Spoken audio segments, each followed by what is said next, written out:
끝으로 날씨입니다. 중부지방과 전라 경북지방이 대체로 흐린 가운데 밤에 강원 내륙과 산지에 가끔 약한 눈발이 날리는 곳이 있겠습니다. 내일 아침에는 서울이 영하 3도 등 전국이 영하 7도에서 영상 4도로 오늘과 비슷하거나 조금 높겠습니다.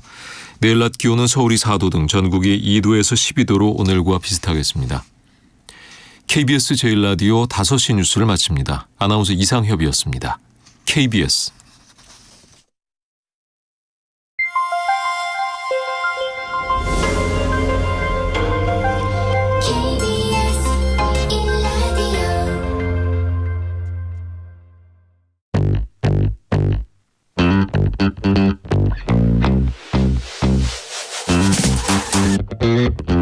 KBS 1라디오 뉴스레터 K.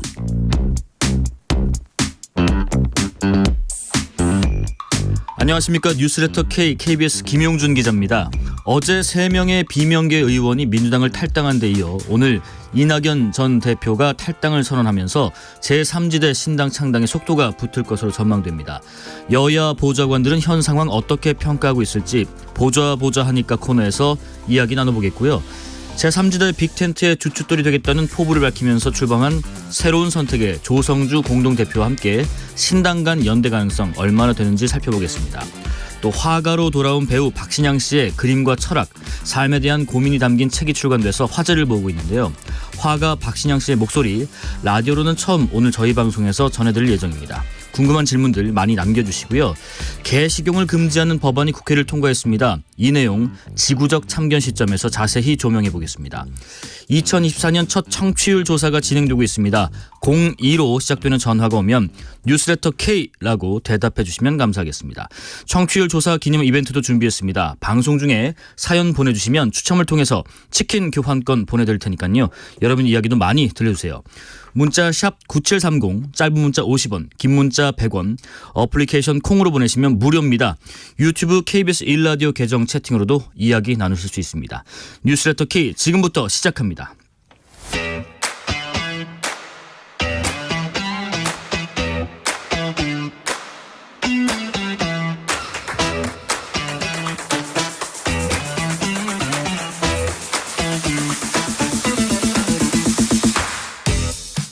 현직 보좌관의 눈으로 정치권 흐름을 읽는 시간 보좌 하니까 국민의힘 김병욱 의원실의 김민정 보좌관, 조응천 의원실 조현욱 보좌관 모셨습니다. 안녕하십니까? 네, 안녕하세요. 안녕하세요.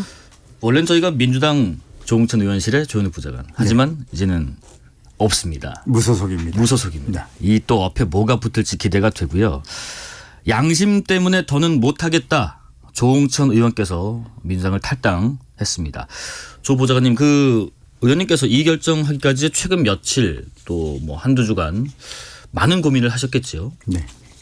그러니까 뭐 저희한테는 한 2주 전과 기다림 그리고 만류 네. 두 가지 정도의 시간이었던 것 같아요. 그러니까 원칙과 상식 출범하고 나가지고 저희가 통합비대위를 촉구를 하고 나서서 네. 시한으로 뒀던 게 연말까지였었는데 그 시간이 지났고 그리고 저희가 최종적으로 다시 한번 통첩을 하려고 생각을 하고 있었는데 네네. 그 중간에 또 이재명 대표의 테러가 있었었고 그래서 저희가 좀 더 기다리는 시간이 있었고 화요일 날 아침에 나가가지고 의원이 라디오 나가가지고 하루의 시간을 더 주겠다. 예. 그 시간까지 기다렸던 겁니다. 그리고 이제 저희가 이제 탈당 시점이 다가오니까 이제 주변의 의원들부터 시작을 해가지고 지지자들 뭐 해가지고 전부 다 이제 엄청나게 만류를 하고 뭐 그분들과 소통하는 시간들 때문에 많이 바빴습니다.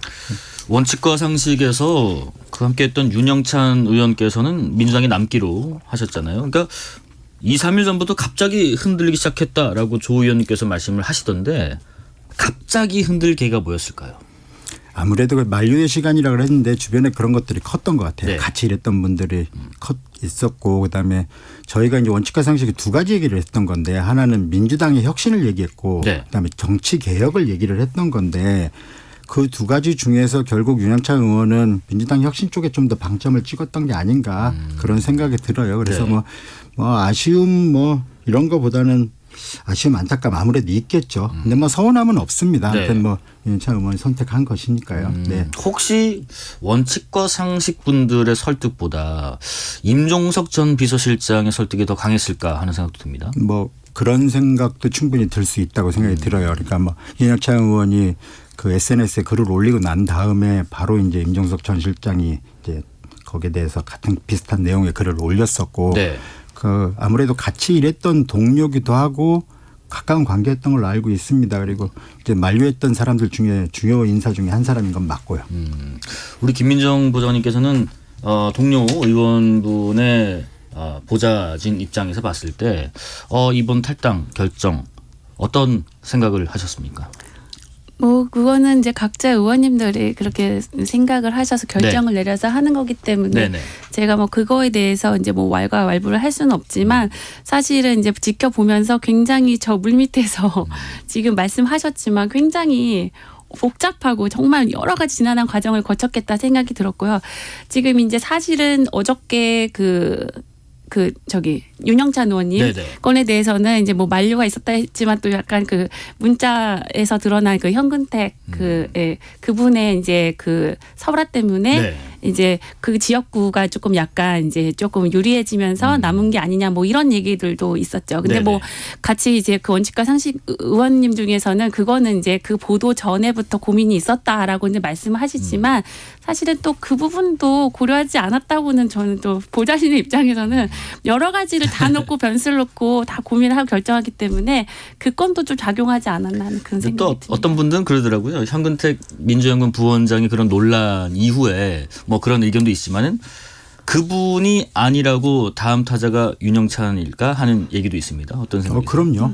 충분히 저는 그렇다고 생각을 하고요. 지금 저는 그 현근택 부원장 건이 계기가 됐을 거라고는 생각하지 않아요. 네. 왜냐하면 바로 김민정 보좌관 얘기했듯이 누구나 그렇게 생각할 텐데 윤영찬 의원이라도 몰랐을까요? 그 생각을. 그러니까 그걸 그렇게 하지는 않을 거고 그리고 제가 뭐 아시다시피 이제 20대 국회 때는 금태섭 의원 보좌관을 했었는데 네네. 4년 전 일이 그대로 떠오르더라고요. 그러니까 4년 전에 금태섭 의원 지역구에 이제 빨간 잠바를 입은 민주당 의원을 이제 몰아내겠다고 네. 이제 정봉주 전 의원이 이제 왔었어요. 네네. 그리고 정봉주 의원이 이제 물러나고 난 다음에 김남국 당시 변호사가 와가지고 또 이제 지역구에 도전을 하고 거기도 이제 나가게 되니까 추가 연장을 해가지고 연장해서 들어온 게 이제 현재 지금 강선우 의원이 왔으니까요. 네. 그러니까 지금 그 지역구가 현근택 부원장이 안 된다 그래서 뭐 그러면은 윤영찬 의원한테 공천이 보장되느냐 이거는 저는 전혀 아니라고 생각합니다. 그래서 뭐 명분과 실리를 둘 다 잃을 수도 있다.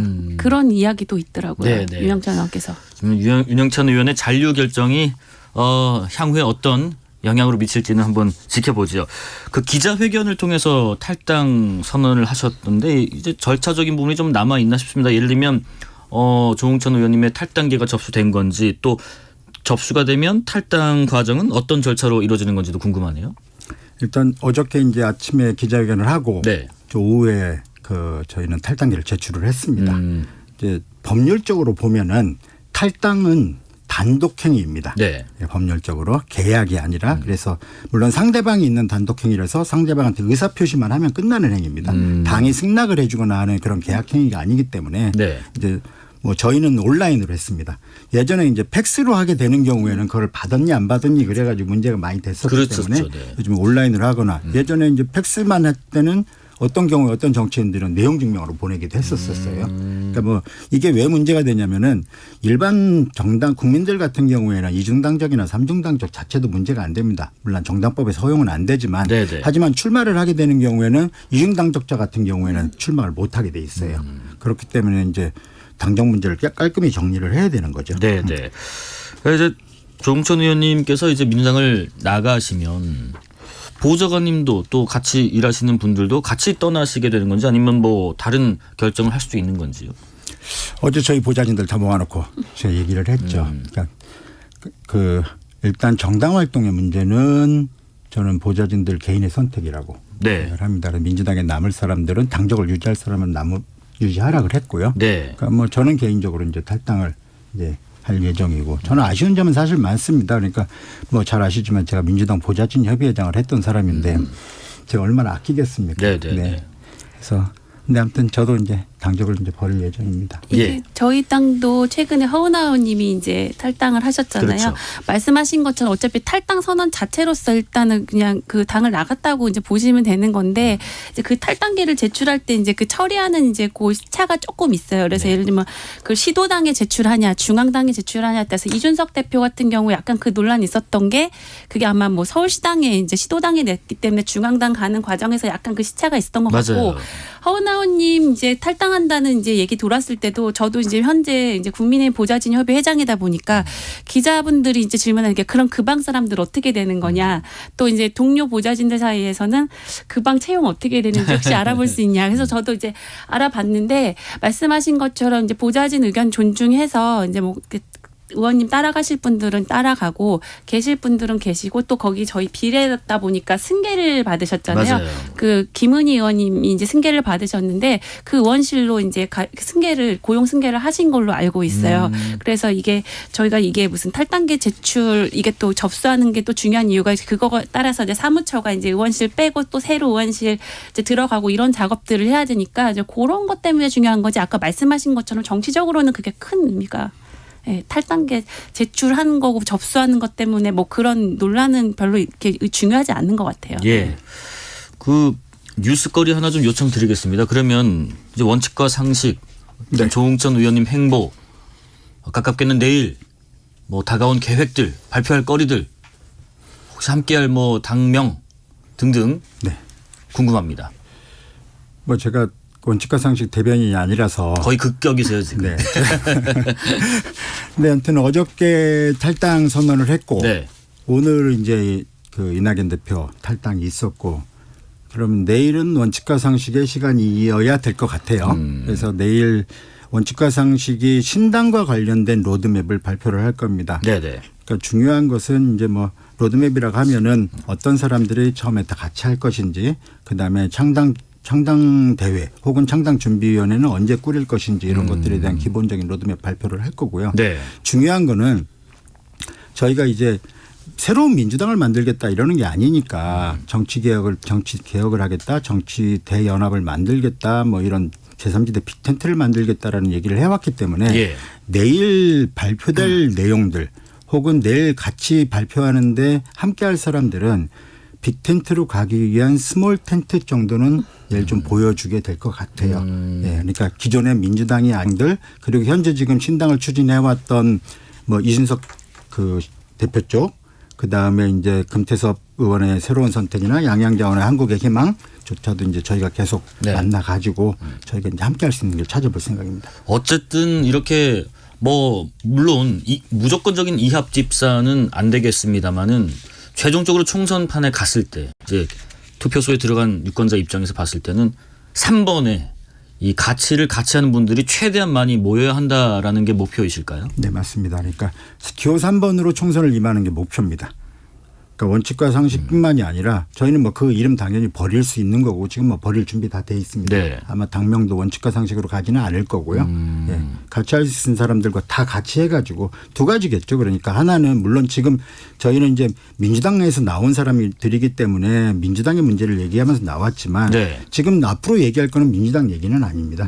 한국 정치 얘기를 하기 시작할 거고 네. 공통 분모가 분명히 있을 거라고 생각을 해요. 이준석 대표 쪽도 마찬가지고 네. 기존의 3세력도 마찬가지고 그러면 그 공통 분모만 가지고 저희가 이번 총선을 기호 3번으로 충분히 실현할 수 있다고 생각합니다. 자꾸 조 부장님께 질문도 죄송한데 뒤에 여쭤볼 게 많습니다. 김 부장님 조금만 기다려주시고요. 그 한 가지만 더. 그러면은 3번을 받으려면 정의당보다는 많아야 납수해야 되는데 되겠죠. 그렇다면 함께할 현역 분들도 그만큼 확보가 네, 그럼요. 돼 있다. 네, 후보 등록 전에 당연히 그렇다고 봅니다. 기대해 보겠습니다. 이낙연 전 대표 측근들의 만류에도 불구하고 오늘 2시에 탈당 그리고 창당 기자회견도 열었습니다. 먼저 이낙연 전 대표의 기자회견 목소리 듣고 말씀 이어가겠습니다. 오늘 저는 24년 동안 몸담았던 민주당을 벗어나 새로운 길에 나서기로 했습니다. 민주당이 자랑했던 김대중과 노무현의 정신과 가치와 품격은 사라지고 폭력적이고 저급한 언동이 횡행하는 1인 정당, 방탄 정당으로 변질했습니다. 무능하고 부패한 거대 양당이 진영의 사활을 걸고 극한 투쟁을 계속하는 현재의 양당 독점 정치 구조를 깨지 않고는 대한민국이 온전하게 지속될 수 없습니다.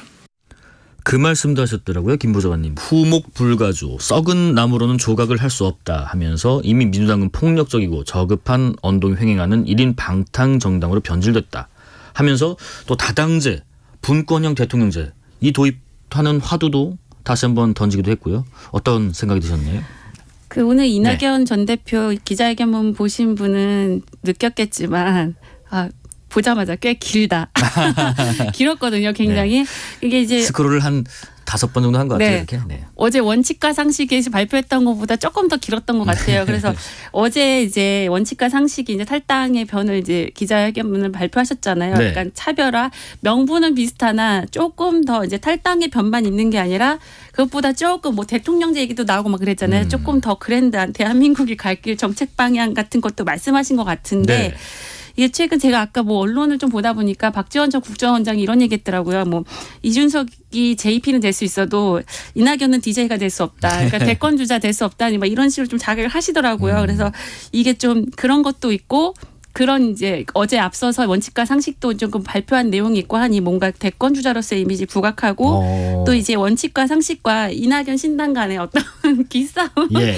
어디가 어디 합류할 것인가 약간 이런 거에서 조금 더 약간 이제 길게 말씀을 하신 것 같아요. 일단은. 네. 근데 이게 뭐 명분이나 있어서는 어제나 오늘이나 뭐 다 비슷한 것 같습니다. 네, 일단은. 네. 네. 조 보좌관님 이 얘기에 더해서 누구든지 힘을 모아야 한다. 원칙과 상식의 동질과 협력하겠다. 이렇게 또 손을 내미셨네요. 네. 그 사실은 9일 날 그러니까 화요일이죠. 화요일 날 사실 저희 조홍천 의원 그 북콘서트가 네. 있었어요.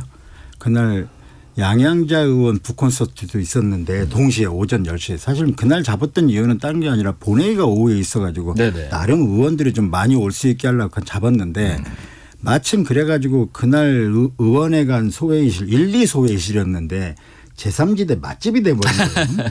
다 왔죠. 그래서 여기 갔다가 여기 사면 네, 되니까요. 맞아요. 그래서 저희 금태섭 그 대표도 왔었고 이준석 대표 그다음에 이낙연 대표도 와가지고 축사를 하셨는데 그때 이낙연 대표가 이미 그런 말을 했습니다. 네. 그러니까 와가지고 덕담인데 그 조홍천 의원의 지도를 잘 받겠다라고 축사를 하셨어요. 그날.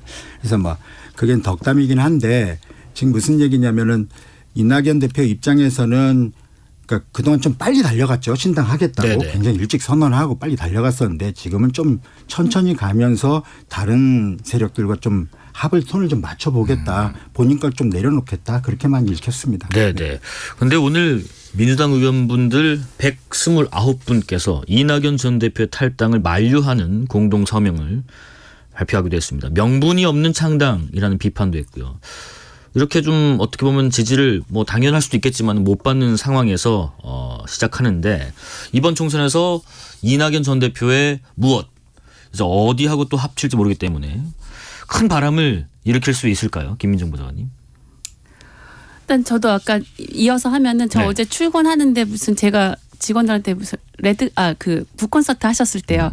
정말 레드카펫 깔린지 무슨 영화제 같은 분위기였어요. 거기 막 포토홀도 있고 정말 거기가 북적북적했는데 근데 사실은 제가 아까도 계속 말씀드렸지만은 어떤 새로운 무엇이라기보다 그 지금 이제 원칙과 상식이라든가 이낙연 신당 아니면 이준석 신당 양양자 의원의 한국의 희망 뭐 이런 분들이 아까 뭐 기호 3번 얘기하셨잖아요. 빅텐트, 스몰 텐트서부터 빅텐트로 가시겠다고 했는데 네네. 그럴 때 어떻게 이제 서로의 그 어떤 뭐 벌써부터 약간 살짝 삐그덕거리는 거 있잖아요. 비례는 뭐 이렇게 따로 간다 뭐 이런 것들인데 이런 거 어떻게 조율해서 원래 사실은 뭐 이념도 없고 뭐 이렇게 뭐 그런 여러 가지 공격들이 있잖아요. 서로 막 도대체 이 제3지대는 뭐를 위해서 이렇게 정치를 하려고 하느냐 했을 네네. 때 계속 공통점이 다당제 그다음에 기성 정당에 대한 개혁이잖아요. 그런 부분에 있어서 한 목소리를 내는 거 그게 관건이겠죠. 예. 네네. 그거 말고는 사실 뭐 더 새로운 거 저는 지금은 떠오르지 않아요. 예. 조 보좌님 한 가지만 더요. 그러면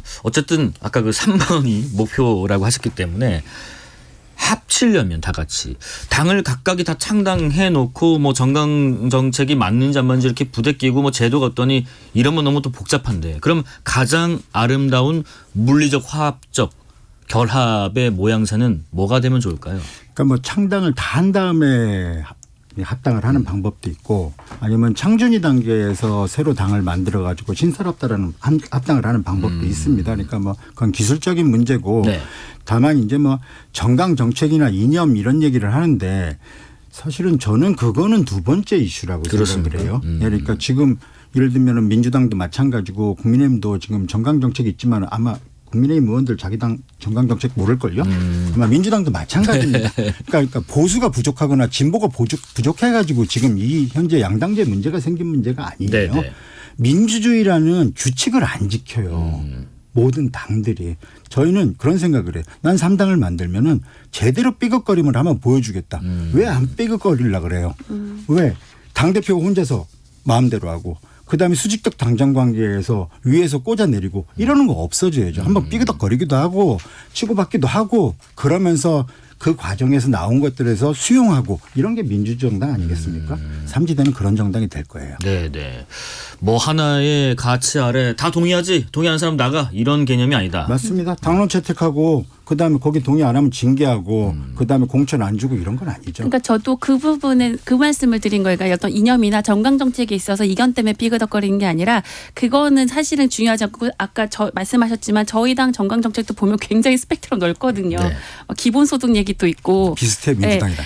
그래서 이게 이제 아까 말씀하셨지만 고 연대 하시는 고 각각의 그룹들이 이제 서로 이제 내가 더 많이 먹기 위해서 소위 그런 거에 대한 어떤 분란이나 그런 게 없다면은 조금 저희한테는 조금 무섭긴 하죠. 왜냐하면 지금 지지정당 그 지지율이 정당 그 양당 지지율이 비슷하잖아요. 네. 그런데 또 그만치 지지하지 않는다라고 하시는 분들도 한 30% 되는 것 같아요. 네네. 그러면 이 30%를 우리가 가져가겠다 했을 때 저희한테는 이제 기성 정당에는 약간 이제 위협적이 될 수 있는 거죠. 예. 네, 그래서 다음 주제입니다. 함께 탈당한 이원우 의원이 이렇게 얘기했습니다. 이재명 대표와 정성 의원 간의 문자가 최순실 국정농단과 뭐가 다른가?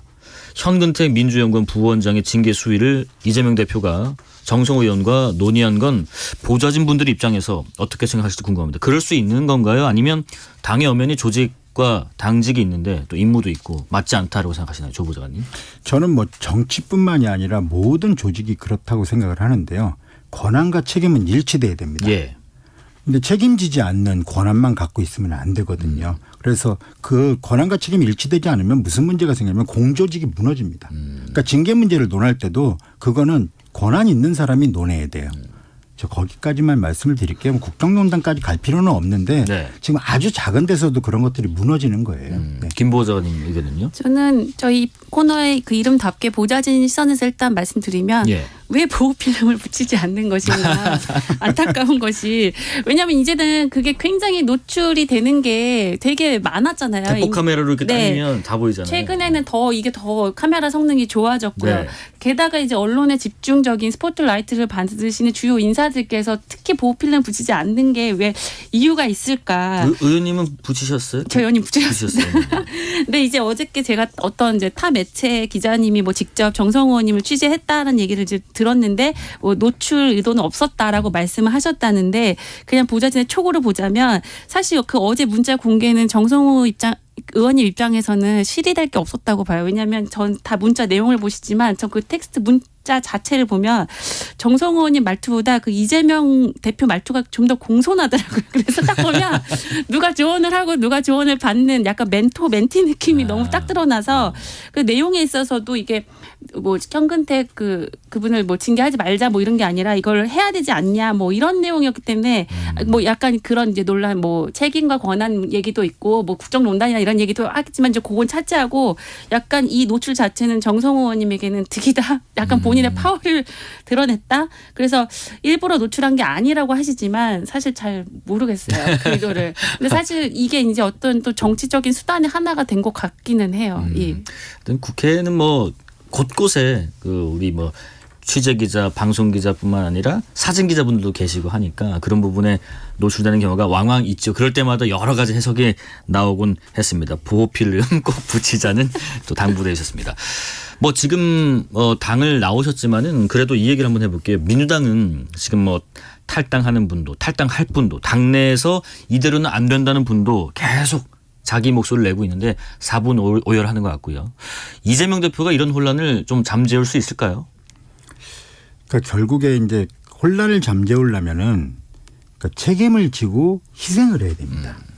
그게 전제되지 않으면은 지금과 저희가 이제 탈당까지 이르게 된 거를 저희는 뭐라고 정의를 했었냐면은 묵살 정치라 그랬거든요. 네. 문제를 그냥 외면하고 방기하고 요구에 대해서 묵살하고 답변도 안 하니까 그래서 탈당까지 이르게 됐는데 책임을 져야 된다는 것 그리고 희생을 해야 된다는 것 본인의 희생뿐만이 아니라 측근임을 자인하고 있는 사람들의 희생을 요구하는 것 이것들이 따르지 않는다면은 제2, 제3의 원칙과 상식이 나올 거예요. 네.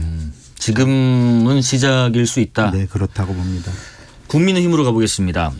요 질문도 잠깐 짧게 좀 여쭤볼게요. 국민의힘 공천관리위원단이 구성이 됐더라고요. 10명 정도고요. 뭐 친윤 이철규 의원 포함해서 70년생 절반 법률가 4명 있고 그다음에 한동훈 위원장께서는 이철규 의원에 대해서 윤심 기용 아니냐 했을 때 당이 이끄는 건 나라 하면서 또 일축을 했고요. 공관위 구성 평가를 간략하게 하신다면요. 아주 짧게 하자면 언론도 그렇고 제가 좀 물어봤어요. 또 당내 여러분이 그냥 무색무취? 예, 일단 10명 중에 위원장 포함해서 7분이 이제 외부 인사고요. 네네. 법률가들도 꽤 되시고. 근데 이게 저희가 민주당하고 좀 다른 건 민주당 공천심사위원회잖아요. 심사. 저희는 공천 이제 관리위원회거든요. 네. 그래서 공천 어떤 과정에서 어떤 이게 공정하게 이루어지는가에 대한 관리 차원이기 때문에 예를 들면 그런 차원에서라면 이제 외부 인사라든가 법조인이 있는 거에 대해서는 좀 수긍할 수 있겠다. 그리고 또 이게 지금 이제 외부 인사가 많다 보니까 당내 인사들 지금 현역이라든가 뭐 여러 가지 이제 인맥을 동원해서 개입할 수 있는 여지가 조금 이제 줄어든 거 아니냐. 하지만 또 우려도 있는 거는 사실인데요. 네. 일단은 지금 오늘 발표됐고 사실 저희 다 이분들 누구지 하고 저희도 막 찾아볼 정도로 사실 이게 되게 낯선 분들. 낯선 분들이고 또 이게 발표도 공관위원장도 그랬잖아요. 되게 원래 예상보다 보통은 하마평에 막 누가 한대 하면서 평가가 되다가 되는데 굉장히 좀 빠르게 진행을 했잖아요. 그래서 저희도 이제 이분들에 대해서 보는 거라서 일단은 그냥 네, 무색무취 아직 모르겠다. 그렇지만 아까 말씀드린 게 이제 그 정도에 답니다. 일단. 한동훈 비대위 1호 영입 인사로 주목을 받았던 분입니다. 학교폭력 전문 박상수 변호사 관련해서 민주당에서는 박 변호사의 과거 글이나 또 운영한 커뮤니티를 두고 여성 혐오 뭐 등등의 논란이 있다라고 주장을 하고 있는데 한동훈 위원장은 이게 직접 쓴 글도 아니고 뭐 하는 운영하는 사이트에 글들이 게시됐다 등의 얘기를 하면서 좀 이렇게 비호를 하고 있는데 어떤 생각이신지요? 제가 그래서 지금 저희 그 비대위원장께서 지금 이제 전국을 다 이제 돌고 계신 거잖아요. 네. 번역별로. 그래서 이제 아침부터 이런 논란이 있을 때 이제 이거에 대해서 발언을 어떻게 했나 쭉 제가 이제 종합해서 이제 이번 주 걸 쭉 봤는데 네네. 일단 한동훈 비대위원장의 일성은 일단 비대위원을 선정할 때 이제 아무래도 다양한 생각을 가진 사람들 여러 가지 뭐 또 스토리 가지고 있는 분들 이렇게 많이 이렇게 세우잖아요. 네.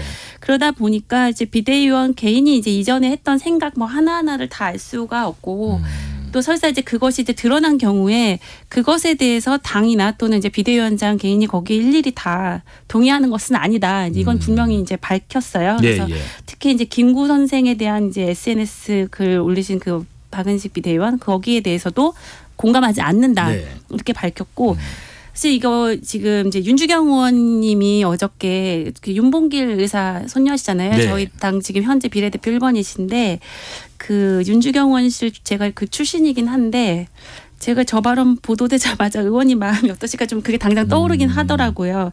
그래서 윤 의원님도 그 페이스북에 이제 거기 그 의견에 동의하지 않는다는 글을 이제 올리셨어요. 네네. 분명히. 그래서 저는 이게 자체가 일단 지금 현재 저희 당 분위기를 보여준다고 생각해요. 일단은 물론 이제 그 인선에 있어서의 그 비대위원들이 그 면면에 대한 아쉬움이 있을 수 있는데 일단은 그 비대위원장도 동의하지 않는다고는 했고 그게 사실이라면 그리고 그 예를 들면 그 어떤 의견에 대해서 그 당내 또 의원님들이 나는 거기에 동의하지 않는다고 이제 의견을 표명하는 것에 있어서 일단은 그런 어떤 의견을 자유롭게 밝히는 일단 분위기라는 점을 일단은 저는 그 당에 소속된 보좌진으로서 이제 네. 말씀을 드리고 박상수 변호사에 대한 것도 그게 이제 직접 본인이 쓴 건지 아니면 본인이 운영하는 사이트에 올라온 게시글 하나인지 그건 파악이 안 돼서 네. 내가 어떻게 뭐 거기에 대해서는 판단할 수가 없다라고 이제 한동훈 위원장이 얘기하면서 그러나 만약에 혐오하는 발언이 있었다고 하면 우리 당과 함께 할 수 없을 거다 이제 이렇게 밝혔지 않습니까? 네네. 그래서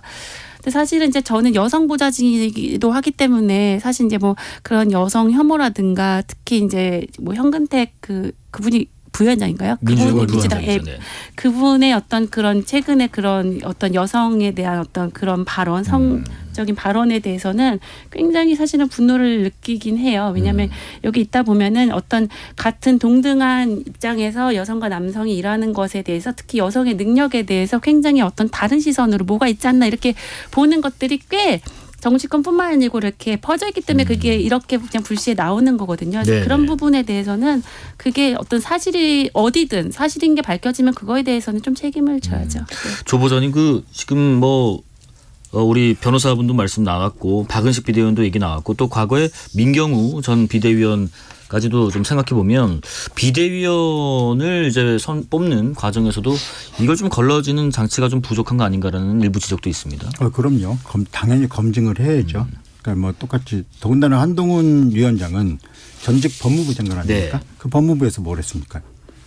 인사검증하지 네, 않았었습니까? 인사검증 중요성 누구보다도 알 테고 이 말씀만 드리고 싶어요. 진짜 웰컴 투 여의도. 그러니까 여의도 사투리는 안 쓰지만 여의도 문법은 그렇습니다. 내 책임이 어디까지인지 몰라요. 네네. 그러니까 정치인의 책임은 내 가족의 문제, 내 과거의 문제뿐만 아니라 내가 임명한 사람, 내가 추천한 사람 혹은 내 아주 저 말단에 내가 같이 일하는 조직에서 가장 말단에 있는 직원이 벌인 사고조차도 내가 머리 숙여서 사과하는 게 맞습니다. 예. 정치인의 책임은 그건 법적인 책임을 말씀드리는 건 아니에요.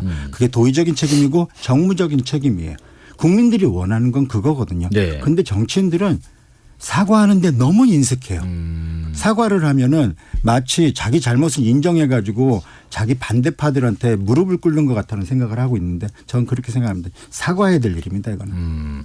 인재 영입 과정에서 보통 뭐 검증이랄지 이런 부분은 어떤 과정이나 체계를 거치게 되나요? 김 보좌님?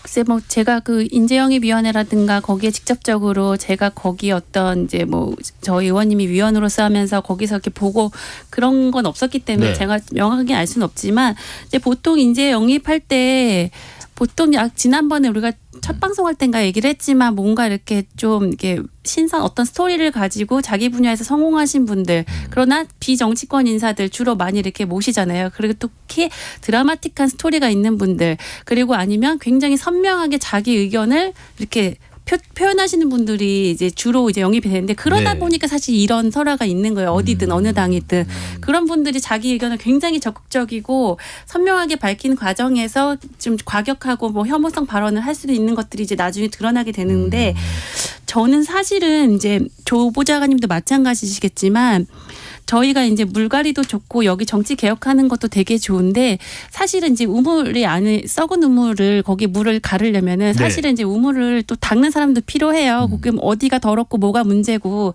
그런 게 안 된 상태에서 그냥 오색 빛깔의 물을 부어봤자 또 마찬가지거든요. 그래서 지금 정치 신인이 그렇게 많이 들어와도 여기서 자기 역할을 못하는 그런 이유가 사실 그런 토대가 여기에 마련되지 않기 때문이에요. 근데 그런 부분에 있어서 문제를 또 아는 사람들은 기존에 이제 이 안에서 또 정치를 좀 했던 분들 그거는 현역 의원일 수도 있고요. 뭐 보좌진들일 수도 있고 여러 가지 이제 이 안에도 직업으로서의 정치를 하는 그런 풀들이 있는데 또 그런 것들이 너무 외면되는 게 너무 좀 속상한 그런 측면이 있어요. 왜냐하면 네. 지금 보면은 매 임기 때마다 초선 비율이 지금 역대로 제일 높죠. 21대가 제가 지금 몇 %인지는 못 알았는데 근데 초선 의원들이 그렇게 많은데도 역대 욕을 또 많이 먹잖아요. 네. 그 이유 뭘까요? 그때도 다 무슨 인재 영입을 했을 텐데. 그러니까 사실 그 부분에 대해서는 좀 약간 좀 논의가 필요하다고 봐요. 네. 지난달에 그 당대표직에서 물러났던 김기현 의원 이번 총선에서 울산 재출마를 시사했습니다. 그런데 지난달 사퇴 선언 직전에 김 의원과 교류했던 용산의 시그널은 불출마 쪽이 아니었나 싶은데 어떻게 생각하세요? 그렇죠. 그때 이제 대표 사퇴하고 불출마 중에서 예. 대표는 유지하고 불출마가 이제 용산의 의지라고 예, 예. 알려지지 않았습니까? 그런데 그 반대의 선택을 했었죠. 그리고 여전히 출마 선언을 했는데 다시 한번 돌아가서 여의도 문법으로 보면은 공천이 어려울 거라고 보여요. 근데 이제 이게 이제 한동훈 위원장이 용산과 어떻게 차별화할 건가 문제인 것 같아요. 네. 김기현 전 대표의 공천 문제를 어떻게 다룰 것인지가 지금 용산과 그러니까 윤 대통령과 한동훈 위원장의 차별화의 지점에 있지 않을까. 네. 저는 굉장히 흥미롭게 보고 있습니다. 한동훈 비대위원장은 어떤 그 결정을? 결국은 아까 저도 이제 뭐 이 공관위 발표하면서 이렇게 느꼈던 게 결국은 선거는 이겨야 되는 거잖아요. 그러니까 어느 지역이든 내보냈을 때 이길 수 있는 선수, 경쟁력 있는 사람을 해야 된다는 거를 고려하지 않을 수 없겠죠. 네. 그런 면에서 이제 예를 들면 김기현 의원님이든 누구든 이제 현역원들이 무조건 다 물갈이 대상이라 볼 게 아니고 그분이 그 지역에서의 어떤 역할이라든가 본선에 나갔을 때 경쟁력, 거기 우리가 중앙에서 아는 아무리 여기서 유명한 사람이라도 지역에서는 또 모르실 수 있거든요. 네네. 그런 분들이 나갔을 때 또 경쟁력이 있을까 이런 것들 다 고려해야겠죠. 네.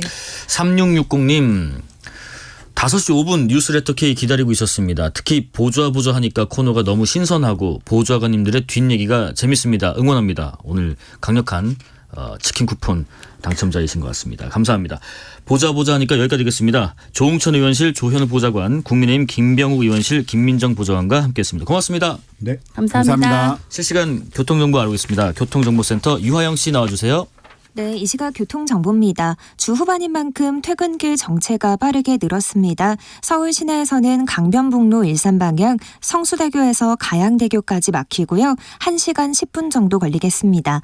올림픽대로 공항 쪽으로 영동대교에서 가양대교까지 밀리고요. 1시간 정도 소요됩니다. 고속도로도 수도권 정체가 깁니다. 경부고속도로 서울 쪽으로 경기권에서만 총 30km 막히는데요. 기흥에서 죽전까지 가장 많이 밀리고요. 서울 도심에서는 달래내에서 반포까지 막힙니다.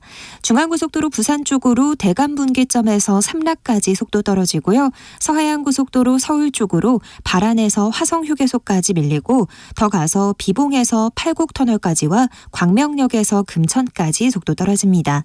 평택 시흥고속도로 시흥 방향 조암부터 남한산 분기점까지 한 번에 14km 정체입니다. KBS 교통정보센터였습니다. 퇴근길 당신과 함께 읽는 세상 이야기 KBS 일라디오 뉴스레터 K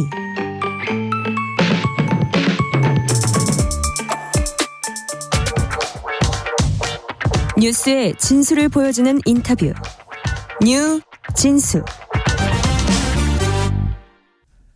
뉴스의 진수를 보여주는 인터뷰 뉴진수.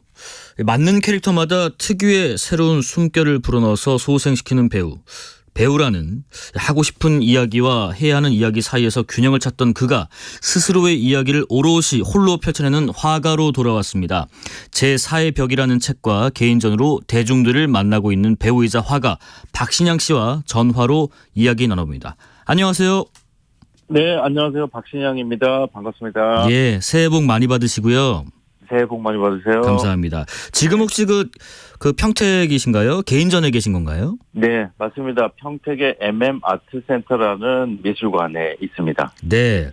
개인전이 또 언제까지 열리는지도 궁금하고요. 또 하나가 이게 작품도 작품이지만 작품을 만들고 있는 박신양 씨를 함께 보고 싶어하는 팬들이 많으실 텐데 혹시 가면 직접 뵐 수 있나요? 네, 맞습니다.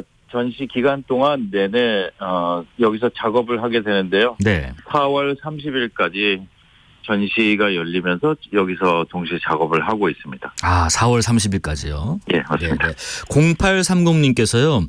박신양 배우님이 라디오에 나오시다니 너무 반갑습니다. 그림은 언제부터 그리게 되셨나요? 하는데 저희도 첫 질문이 그겁니다. 지금 보면은 그림이 이제 뭐 한 점, 두 점 이런 개념이 아니라 개인전을 여시는 거면은 작품의 어떤 단순한 물리적인 숫자도 그렇고요. 그 깊이도 폭도 상당할 것 같은데 그림은 언제부터 그려오신 건가요?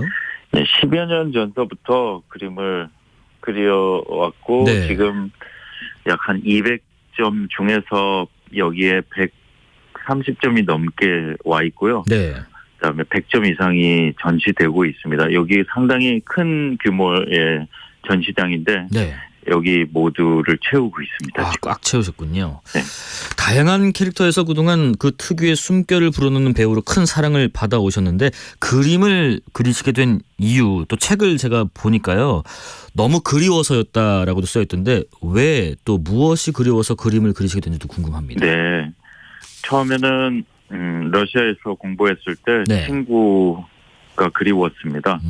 그래서 그림을 그리기 시작했는데 저도 그림을 그리면서 내내 궁금한 거예요. 친구가 그리우면 가서 만나면 될 일이지. 그러니까요. 네, 왜 그림을 그리게 될까? 그래서 그 그리움은 과연 친구에 대한 그리움일까? 아니면은 친구 이상의 어떤 제가 왔던 이렇게 말씀드리면 좀 이상하게 들리실지 모르겠습니다. 네. 좀 뜬금없는 얘기처럼 들리실지 모르겠지만 우리가 왔던 먼 곳 그다음에 네 거기에 대한 그 시간들에 대한 향수나 그리움은 아니었을까 하는 생각을 하게 되더라고요. 어쨌든 그리워서 네. 붓을 들게 됐고 그림을 그리시고 계십니다. 네. 영화나 드라마 또 연극에서의 박신양의 색깔이 담긴 등장인물을 표현하는 것하고 그림을 통해서 표현하는 것은 어떤 차이가 있을까도 궁금한데 이 눈에 보이는 결과물이 아니라 스스로 표현의 영역에 있어서 그림은 연기를 하면서 얻지 못했던 갈증이 혹시 해소되는 부분이 있나요? 있었던 것 같습니다. 네. 만들어진 이야기 그다음에 만들어진 캐릭터로서 표현을 해왔죠. 그러면서 그 만들어진 캐릭터들을 많은 분들이 알게 되니까 저는 그렇게 대해져 왔던 거죠. 그런데 그럴 때마다 제가 했던 생각은 나는 그 사람이 아닌데 나는 그 캐릭터가 아닌데 라는 생각이 계속 들었습니다. 사실은 유명한 배우라면은 그런 생각은 하지 말아야 되는 게 어쩌면 어울리는 일일지 모르겠지만 네. 저 솔직하게는 제가 거기에 대해서 잘 이해를 못하고 나는 그 사람이 아닌데 나는 누구일까라는 생각을 많이 오랫동안 하게 된 거죠. 영화를 하기 전에도 그런 궁금증은 있었습니다. 그래서 그림을 그리면서는 그 생각을 충분히 할 수 있는 시간이 만들어졌었고요. 여전히 제 그림에는 그런 생각들이 들어간 느낌들이 들어간 그림들을 그리고 있습니다. 하지만 계속 그림을 그리신 거는 그 갈증을 계속해서 해소해가는 과정이라고 저는 개인적으로 생각이 듭니다. 그런데 이번 개인전에서요. 사람들 앞에서 그림을 그리시더라고요. 그 자체가 어떻게 보면 좀 행위 예술처럼 느껴지기도 하거든요. 이런 기획을 어떻게 하게 되신 건지도 궁금해요. 여러 가지 생각을 했었는데 예. 하나는 저도 다른 작가들의 작업실을 가끔 방문을 하는데 네. 쉽지 않은 일입니다. 일반적으로 많은 분들께서 어떤 작가의 작업실을 가본다라는 거는 쉽지 않은 기회이고요. 그다음에 작업실을 방문하게 되면 굉장히 흥미롭죠. 그리고 제가 작업을 해오면서 지금 전시를 해야 되는 내용의 핵심은 뭘까에 대해서 생각을 해보면 예. 작업하는 과정일 것 같다. 그래서 그냥 작업하는 과정을 말하자면은 가감 없이 공개를 하자라는 차원이 있고요.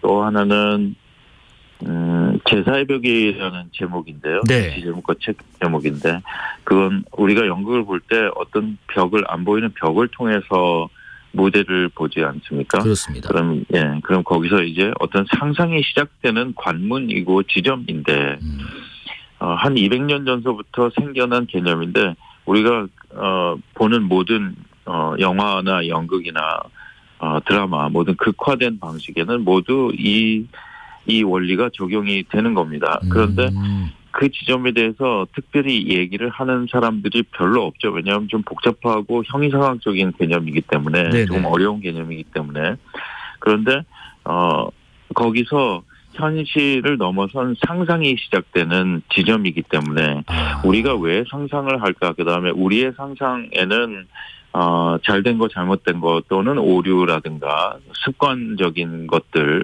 또는 우리의 어떤 성향들이 거기에 들어갈 수 있는가라는 생각을 하게 됐어요. 그래서 제가 많은 시간 동안 일해왔던 경험해왔던 분야의 원리가 어떻게 전시와 그림에 적용될 수 있는가에 대해서 생각을 하는 중입니다.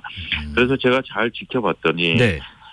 현실과 상상은 양립을 하지 않는데요. 동시에 일어나지 않는데 상상을 하는 지점에 있어서 자기라는 거는 매우 특수하고 특별하고 그다음에 거기에 많은 열쇠들이 많은 내용들이 들어있는 것 같았습니다. 그래서 이 전시를 통해서 그림을 보기도 하지만 제가 작업하는 모습과 작업실의 모습을 보기도 하지만 그 제사의 벽을 지켜보는 계기가 됐으면 좋겠다. 그래서 우리가 왜 상상하는지 어떤 지점에서 상상하는지에 대해서 알 수 있게 된다면 참 좋지 않을까 하는 생각이 들었습니다. 그래서 이런 전시를 기획하게 됐습니다. 장인숙님께서요. 박신양 화가님 전시장 위치 어딘지 다시 한번 알려줄 수 있나요? 근데 경기도 평택 MM아트센터라고 하셨죠? 네, 그쪽에 예, 가시면 맞습니다. 된다고 합니다.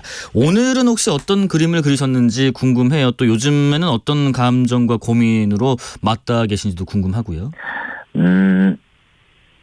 대부분의 시간들을 그림을 그리기 위한 준비 작업을 하면서 보내는데요. 예를 들어서 그림을 그리기 위해서 캔버스 틀을 짠다든가 합판을 만든다든가 그다음에 캔버스를 씌운다든가 뭐 하는 굉장히 안 보이는 일, 그림을 그리기 전에 준비해야 되는 일들을 많이 하고 있고요. 사실은 요즘에 인터뷰를요 너무 많이 하고 있습니다. 그래서 그림을 거의 못 그리고 있고요. 네. 사실은. 네.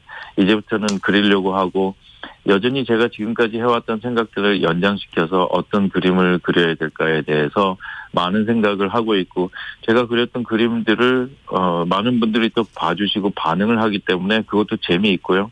네, 그런 생각들을 하고 있습니다. 제4의 벽, 그 인문학자 김동훈 교수님과 함께 출간하신 책 제목이기도 하던데요. 책을 살펴보니까 그림과 그 그림에 대한 박신양 씨의 해설 그리고 인문학자 김동훈 교수의 감상과 해석 이런 것들이 이어지더라고요. 이 책은 어떤 책이고 함께 책을 펴낸 이유는 뭘지요?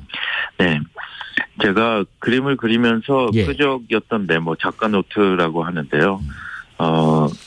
이거를 그 민음사의 양희정 편집부장님한테 보여드렸었고 책을 내면 좋겠다라는 제안을 받고 책을 내게 됐고 그다음에 제 글과 그림에 대한 김동훈 철학자님의 해석이 같이 들어간 책이 나오게 됐습니다. 네. 저도 처음으로 그림을 그린 이유와 생각들에 대해서 정말로 솔직하게 가감 없이 자세하게 쓰게 됐었고요. 그다음에 거기에 대한 그림과 글에 대한 해석과 철학자님의 생각을 듣는 기회가 돼서 너무 즐겁고 행복했습니다, 사실은. 네. 그 저는 얼굴을 그린 그림들이 좀 눈에 띄던데 책에도 이런 자화상 또 자아에 대한 고민들 글로 좀 풀어주셨고요. 한 구절을 제가 잠깐 읽어드리면 내가 만든 캐릭터들은 절대로 나 자신일 수 없으며 캐릭터를 만들어가는 것은 또 다른 나이기도 하지만 그것 또한 나의 전부가 될 수 없다. 이런 건 어떤 고민일지요? 특히 배우들 연기를 하게 되면은 열심히 하면 또 알려지게 되면 네. 그 사람이 그 캐릭터로 사실은 인식이 되죠. 어떻게 보면은 오해가 된다라고 볼 수도 있을 것 같습니다. 그래서 어떤 배우들은 그게 문제가 아닐 수 있고 큰 질문이 아닐 수 있지만 저한테는 너무 큰 질문이었어요. 나는 과연 그 캐릭터인가? 나는 캐릭터로 대해줘도 되는 것인가? 이대로 언제까지 갈 것인가? 그러면 이렇게 계속해서 가는 거를 원하지 않는다면 다른 무슨 방법이 있겠는가 하는 생각들을 좀 했던 것 같습니다. 그런데 그림을 그릴 때는 매우 혼자 있는 시간이 많기 때문에 그런 생각들을 하면서 나는 분명히 캐릭터는 아니다. 그럼 나는 누구인가? 라는 생각을 덕분에 많이 할 수 있게 됐고요. 네. 그림을 그리면은 그 생각을 계속해서 할 수 있기 때문에 좋은 것 같습니다. 네, 그림을 보면요. 어떤 그림은 대상의 형태는 좀 일그러져 있지만 뭔가 더 적극적이고 좀 활기차다 이런 느낌을 좀 개인적으로 받았는데 형태가 흐트러진 것 이거는 해석이나 받아들이는 스스로의 감정의 투영의 장을 좀 열어놨다는 그런 의미일지요? 네, 맞습니다. 제가 이제까지 생각을 해보면 내가 본 것들은 분명한가, 거기서 한치의 오차도 없이 벗어나지 않을 정도로 옳고 타당한가라고 생각을 해보면 네. 눈을 감았을 때 내가 본 것들이 오히려 더 선명해지고 그다음에 보이는 것뿐만이 아니고 안 보이는 어떤 것에 대한 궁금증과 그걸 알고 싶은 나의 의도가 함께 작용을 했을 때 그 대상, 그 형태가 오히려 더 분명해진다라는 생각을 했습니다. 그러면은 눈에 보이는 거 말고 다른 어떤 것들도 가미된 방식의 그것을 그리는, 대상을 그리는 방식이라는 게 뭔가에 대해서 많이 생각을 하게 됩니다. 네. 마지막 질문은요. 제가 문자 여러 분 주셨는데 문자 질문으로 대신하면서 좀 답을 들어볼게요. 일단 임세정님께서는 배우란 일이 타인의 삶을 살아볼 수 있다는 것이 장점이겠지만 연기하는 순간만큼은 절대 나 자신으로 살 수 없을 것이라는 생각이 들었어요. 인간 박신양으로 살 수 있는 멋있는 통로를 찾으셨네요. 전시회 축하드립니다 하셨고요. 질문은 이겁니다. 김한수님, 4025님 두 분 다 같은 질문 같은데요. 드라마나 영화를 통해서는 언제 만날 수도 있을까요? 그럴 계획이 있다면 궁금합니다 하십니다. 몇 년 전에 찍다가 추가 촬영을 해야 돼서 멈춰진 영화가 있었습니다. 그래요? 사흘이라는 영화인데요. 네네. 네, 오늘도 회의를 하고 갔는데 추가 촬영 없이 영화를 마무리하겠다 그래서 잘 됐다. 네, 좀 더 쉽게 마무리를 할 수 있겠구나 하는 생각을 했고요. 아마 곧 나오게 되지 않을까 싶습니다. 올해 뭐 상반기 중에 볼 수 있나요? 잘 모르겠습니다. 그거는 제작사의 스케줄에 따른 거기 때문에요. 네, 저도 한번 기다려 보겠습니다. 알겠습니다. 스크린을 넘어서 전시와 책, 새 사의 벽으로 예술 이야기를 나누고 계신 배우이자 화가 박신양 씨와 함께했습니다. 고맙습니다. 네, 감사합니다. 뉴스레터 K 6시에 2부 이어가겠습니다.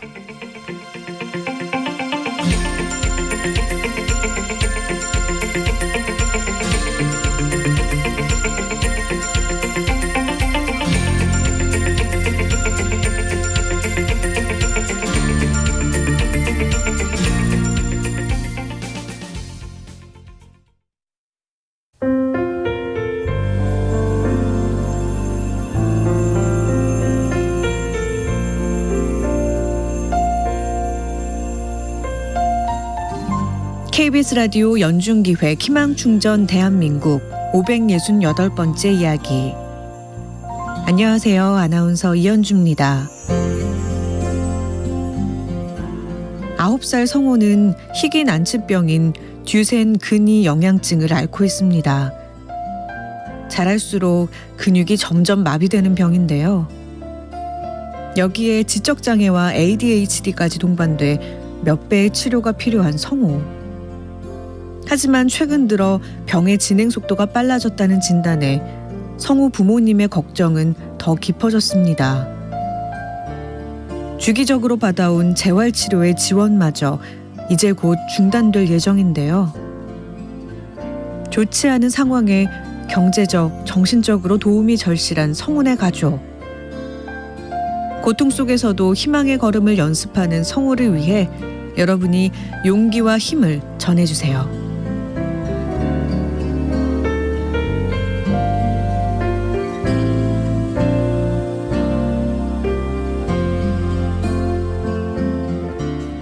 여러분의 따뜻한 손길이 희망의 빛이 됩니다. ARS 060-700-1580 060-700-1580 한 통화 3,000원으로 희망을 선물해 주세요.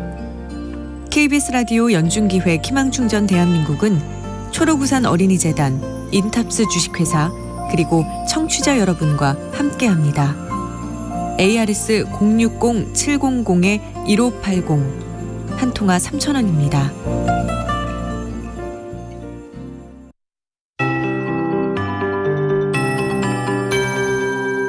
KBS 58분 날씨. 내일도 출근길 보건용 마스크를 챙기시는 게 좋겠습니다. 지금은 먼지가 많이 해소되고 경기 남부와 세종, 충남 북부에 초미세먼지 주의보가 남아있는데요. 내일 새벽 다시 국외 미세먼지가 유입되겠습니다. 오전에 강원 영동을 제외한 대부분 지역의 공기가 탁해진 뒤 오후부터 나아지겠습니다. 빙판길에는 계속해서 주의가 필요한데요. 오늘 밤 강원 내륙 산지에 1cm 미만의 눈이 오겠고 경기 동부와 충북 북부에 빗방울이 떨어지거나 눈이 날리는 곳이 있겠습니다.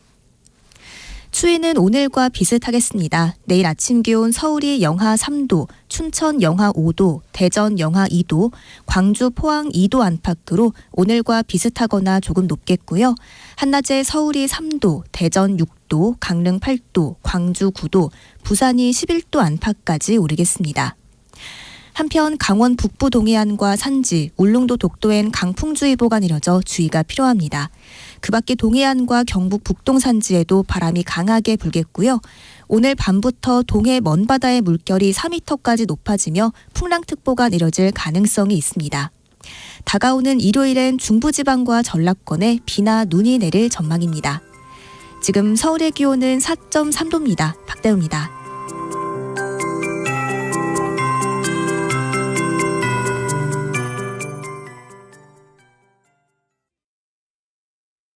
정성을 다하는 국민의 방송 KBS가 6시를 알려드립니다.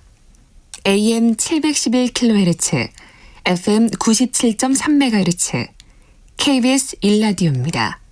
HLKA.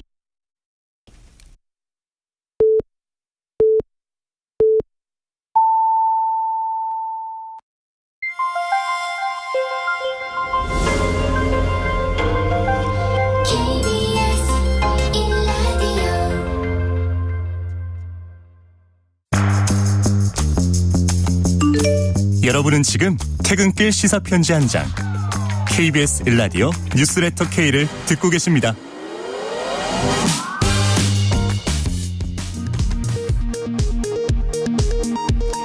이 시각 라디오 정보센터 뉴스입니다. 이낙연 전 더불어민주당 대표가 민주당이 잃어버린 정신과 가치를 지키기 위해 새로운 길에 나선다며 탈당과 신당 창당을 선언했습니다. 민주당 의원 129명은 만류 성명을 통해 이 전 대표가 단 한 번의 희생도 없이 모든 영광을 민주당의 이름으로 누렸다고 비판했습니다. 어제 퇴원한 이재명 민주당 대표가 아직 당무에 복귀하지 않은 가운데 홍익표 원내대표는 이 대표 피습 사건의 수사 결과가 납득이 안 된다며 수사를 원점에서 재검토하며 관련 내용을 다 공개해달라고 경찰에 요구했습니다. 이틀째 부산 경남을 방문 중인 한동훈 국민의힘 비상대책위원장은 오늘 발표한 공관위 인선과 관련해 공천에 이른바 윤심이 작용하는 게 아니냐는 우려에 대해 공정한 공천을 할 것이라고 밝혔습니다. 한국은행이 새해 첫 통화정책 방향 회의에서 기준금리를 현 3.5%로 동결했습니다. 이창용 한은 총재는 금리 인하 논의는 시기상조라고 밝혔습니다. 일제강점기 강제동원 피해자 유가족이 일본 기업을 상대로 낸 손해배상 청구 소송에서 우리 대법원이 또 피고 기업의 배상 책임을 인정했습니다. 일본 정부는 극히 유감스러우며 결코 받아들일 수 없다고 반발했습니다. 지금까지 라디오 정보센터 뉴스 정한나였습니다.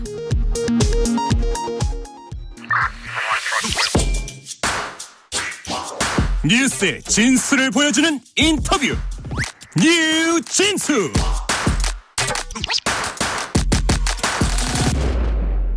뉴스의 진수를 보여주는 인터뷰 뉴진수. 오늘 뉴진수 코너의 주인공은 진보 정치 세대 교체를 주장하면서 지난 2015년 정의당 대표 선거에 출마해 큰 주목을 받았던 분입니다. 조성주 새로운 선택 공동대표인데요. 20년 진보 정치를 펼쳤던 분이 왜 제 신당 창당에 앞장섰는지 직접 목소리 들어보겠습니다. 새로운 선택 조성주 공동대표 나와 있습니다. 안녕하십니까? 네, 반갑습니다. 조성주입니다. 예, 새로운 선택 제3지대 빅텐트의 구심점이 되겠다라는 포부를 밝히셨던데 지금은 준비 작업이 어떻게 진행되고 있는지 궁금합니다. 네, 잘 진행되고 있습니다. 예. 물론 이제 빅텐트를 새로운 선택에서 이제 제3지대는 빅텐트로 하나로 뭉쳐가지고 다양한 색깔들이 빛날 수 있게 이제 가야 된다 이렇게 주장을 해왔는데요. 네. 빅텐트 자체를 성사시키는 것도 중요한데 이제 그 만들어지게 되는 그 대연합 정당이랄까요? 여기에 이제 내용이나 비전도 중요하다고 그렇겠죠. 생각하거든요. 네. 무조건 모인다고 다가 아니니까. 그렇죠. 네네. 이제 시민들 보기에도 이제 그냥 모여 있기만 하면 특색은 있을지 몰라도 그게 우리 공동체나 시민들 삶을 뭐 어떻게 바꿀 거냐 이런 걸 궁금하실 거라고 생각해요. 네. 그러니까 저희는 이제 최소 강령 최대 연합이라는 기본적인 원칙을 가지고 있어요. 그럼에도 불구하고 모든 걸 열어놓고 논의하겠지만 그 최소 강령이 적어도 우리 사회에 좀 긍정적인 것이 되어야 된다 이런 생각을 하고 있어서 네. 그저께 발표한 이제 정년 호봉제 폐지 그 다음에 향후에는 이제 다음 주에는 노동시간 조세 세금 문제 이런 거 정말 이제 국가 공동체 중요한 문제인데 이런 정책들을 연이어 발표할 계획을 가지고 있습니다. 예. 뭐 최소 강령이라고도 말씀을 하시다 보니까 그렇다면 그만큼 하나의 가치를 향해서 우리가 힘을 합칠 수 있는 여러분들과의 공간을 최대한 쉽게 열어놓겠다 뭐 이렇게 이해도 될까요? 네, 맞습니다. 새로운 선택이 이준석 전 국민의힘 대표와 이낙연 전 민주당 대표와 함께할 가능성에 대해서도 많은 분들이 주목을 하고 있던데 이준석 전 대표가 이끄는 개혁신당 가칭이죠. 또 한국의 희망의 양양자 대표 합당을 또 추진키로 했다는 보도도 있습니다. 새로운 선택은 이준석 전 국민의힘 대표가 주축이 된 가칭 개혁신당과도 함께할 가능성이 있나요? 가능성은 뭐 늘 있는 거죠. 네. 저희는 오히려 저희가 이제 이 제3지대 빅텐트 이제 거대한 연합으로 만들어야 된다. 네. 그렇게 이미 오래전부터 주장을 하고 있기 때문에 당연히 왼쪽에서 가장 오른쪽까지 지금 제3지대에 동의하는 세력이라면 어디하고도 연합할 수 있어야 된다. 네네. 그게 이제 최소 강력 최대 연합이라는 원칙인 건데요. 뭐 이준석 대표가 보수 정당 출신이죠. 어떻게 보면 저는 진보 정당 출신이고. 예. 그럼 이제 서로 가장 끝에서 끝으로 어떻게 보면 가장 색깔은 다를 수 있지만 네네. 탈당 선언 이후나 정책 발표 행보를 보면 보수라는 가치보다는 저는 아마 이준석 전 대표도 미래라는 가치 쪽에 좀 더 무게를 두는 것 같다는 생각은 있어요. 물론 저하고의 의견 차이도 확실하게 있는 걸로 보입니다. 네네네. 그렇다면 미래라는 가치에 우리가 다양한 세력들이 연대연합할 수 있다면 모일 수 있다면 그건 의미가 있다고 생각해요. 네. 그래서 마찬가지로 이낙연 이제 전 대표님 쪽도 마찬가지고 뭐 이제 어제 탈당하신 원칙과 상식 분들이나 당신과 함께 이런 분들하고도 대화하고 다 열려 있다 이렇게 볼 수 있습니다. 양희자 대표님 빼먹으면 안 되겠네요. 예. 근데 이러다 보니까 이러한 움직임으로 총선용 이합 집산 아니냐 뭐 이런 비판할 분도 일부 있는 것 같습니다. 반론을 하신다면요? 아니요. 총선용 이합집산 맞습니다. 맞습니까? 당연하죠. 네네. 총선을 앞두고 총선이라는 선거를 앞두고 다양한 세력들이 다양하게 이합집산하는 거죠. 네. 그러니까 저는 이걸 뭐 굳이 아니다 뭐 이렇게 얘기하는 것도 좀 궁색하다고 생각해요. 네네. 다만 단순히 선거만을 위한 이합집산이냐 저희가 앞에 얘기했듯이 최소 강령 최대 연합 그리고 제3지대가 왜 출연했는가 저는 이런 문제의식들을 잘 보여줄 필요가 오히려 이제 저희 제3지대에 있는 신당을 추진하는 세력들에게 있다라고 생각해요. 단순히 지금의 양당이 문제가 있어서 네. 또는 그래서 제3지대에서 더 많은 의석을 뭔가 도전해 볼 수 있어서 이것만 가지고 있지는 않습니다. 지금의 양당으로 교착화된 한쪽에서는 그냥 일방적으로 입법부에서 통과시키고 그다음은 거부권이 너무나 뻔히 예상되는 네. 차라리 거부권을 행사를 목표로 또 입법부에서는 통과시키기도 하고 그러니까 이렇게 교착화된 정치가 실제 우리 사회의 굉장히 중요한 문제들을 전혀 해결하지 못하고 있다. 사실 이거에 대한 문제의식이 있는 거거든요. 그래서 그 부분을 위해서 사실은 총선을 앞두고 이합집산을 해보자 이런 거거든요. 조금 더 나가면 오히려 대선을 앞둔 이합집산이 아니기 때문에 저는 긍정적으로 보는 겁니다. 네네네. 그러니까 대선을 앞둔 이합집산이라는 건 결국 누가 대통령이 될 거냐 대권을 질 거냐 네. 인물들 중심으로 유력 주자를 중심으로 이렇게 되는 거 아닙니까? 네네. 그러나 이제 총선은 좀 다르죠. 어떤 아젠다와 어떤 비전을 가지고 경쟁할 거냐 이렇게 되는 거기 때문에 총선을 앞둔 이합집산 맞습니다. 그러게요. 제가 좀 선입견이 있었던 것 같습니다. 이합집산 하면 뭔가 좀 약간 부정적인 향기가 좀 비출 수 있는데 네. 아니다. 오히려 총선은 이합집산 맞고 다만 새로운 정치를 향한 총선용 이합집산이다. 이런 말씀이신 것 같습니다. 새로운 선택의 행보 중에 또 새로운 게요. 새해 첫날에 신년 행보 일정이 영화 괴물 단체 관람이었는데 왜 단체 관람을 했고 그 영화를 선택한 이유는 또 뭔지 궁금해요. 네, 두 가지가 있었어요. 네. 그러니까 일본의 영화 감독이죠. 고레에다 히로카즈의 이제 괴물이라는 영화인데요. 사실은 뭐 블록버스터 영화는 아니지만 네. 굉장히 영화 팬들이나 또는 영화를 좋아하시는 분들 사이에서 이제 화제가 되는 영화긴 합니다. 내용이 그래요. 그러니까 지금 우리 사회는 너무나 빠르게 피해자 또는 가해자 이런 상대방을 판단하고 너무 빠르게 상대방을 규정하고 낙인 찍는 분위기가 셉니다. 네네. 한국만 그런 건 아니에요. 그러니까 그 영화를 만든 이제 일본도 마찬가지고 전 세계가 지금 비슷한 현상들을 겪고 있습니다.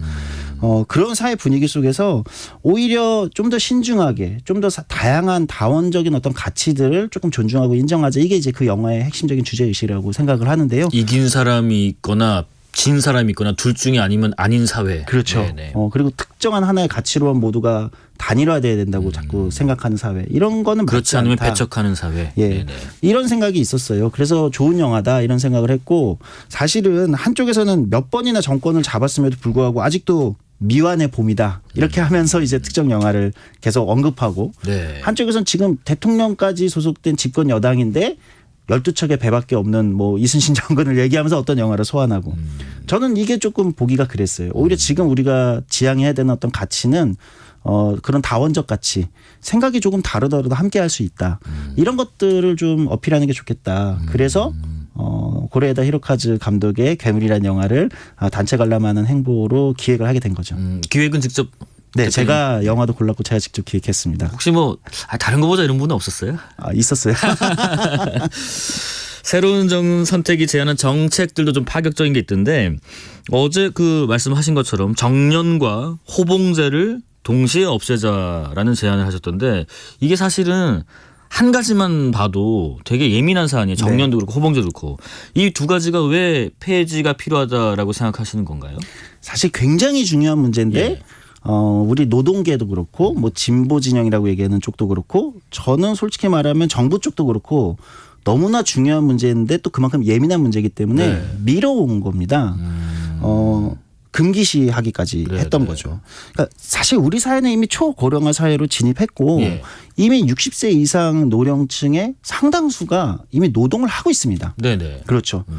그런 상황인데 지금 우리 사회는 노인들 노령층을 60세 이상을 무슨 돌봄과 부양의 대상으로만 보는데 실제 그분들은 일을 하고 있습니다. 네, 아직 은퇴 안 했다. 그렇죠. 간혹가다 나를 고령이라고 부르지 말라고 하시는 분들 어르신이라는 단어를 싫어하시는 분들도 꽤 많아요. 왜냐하면 이미 육체적으로 상당히 건강하고 활력도 있으시고 더 지혜롭고 일도 더 잘하시는 분들도 많거든요. 근데 우리 사회가 이제 이런 고령화 초고령화 사회에 준비해서 더 길게 일하고 또 일을 해야 또 건강하기도 하거든요. 사실은 일을 그만두셨을 때 오히려 아프시는 분들이 더 많아요. 우울감도 찾아오고 마음의 병으로 몸의 병으로 여러 가지 재정이나 여러 가지 사회 변화에 따라서 더 길게 일하는 사회로 가는 게 맞습니다. 근데 문제는 뭐냐면 지금의 법적 정년 제도라는 것은 지금 대기업이나 공공부문 법적 정년이 확실하게 보장되는 일부에만 사실은 이제 득이 되는 제도인 거죠. 이미 일본은 잃어버린 30년이라고 보통 일본을 얘기했잖아요.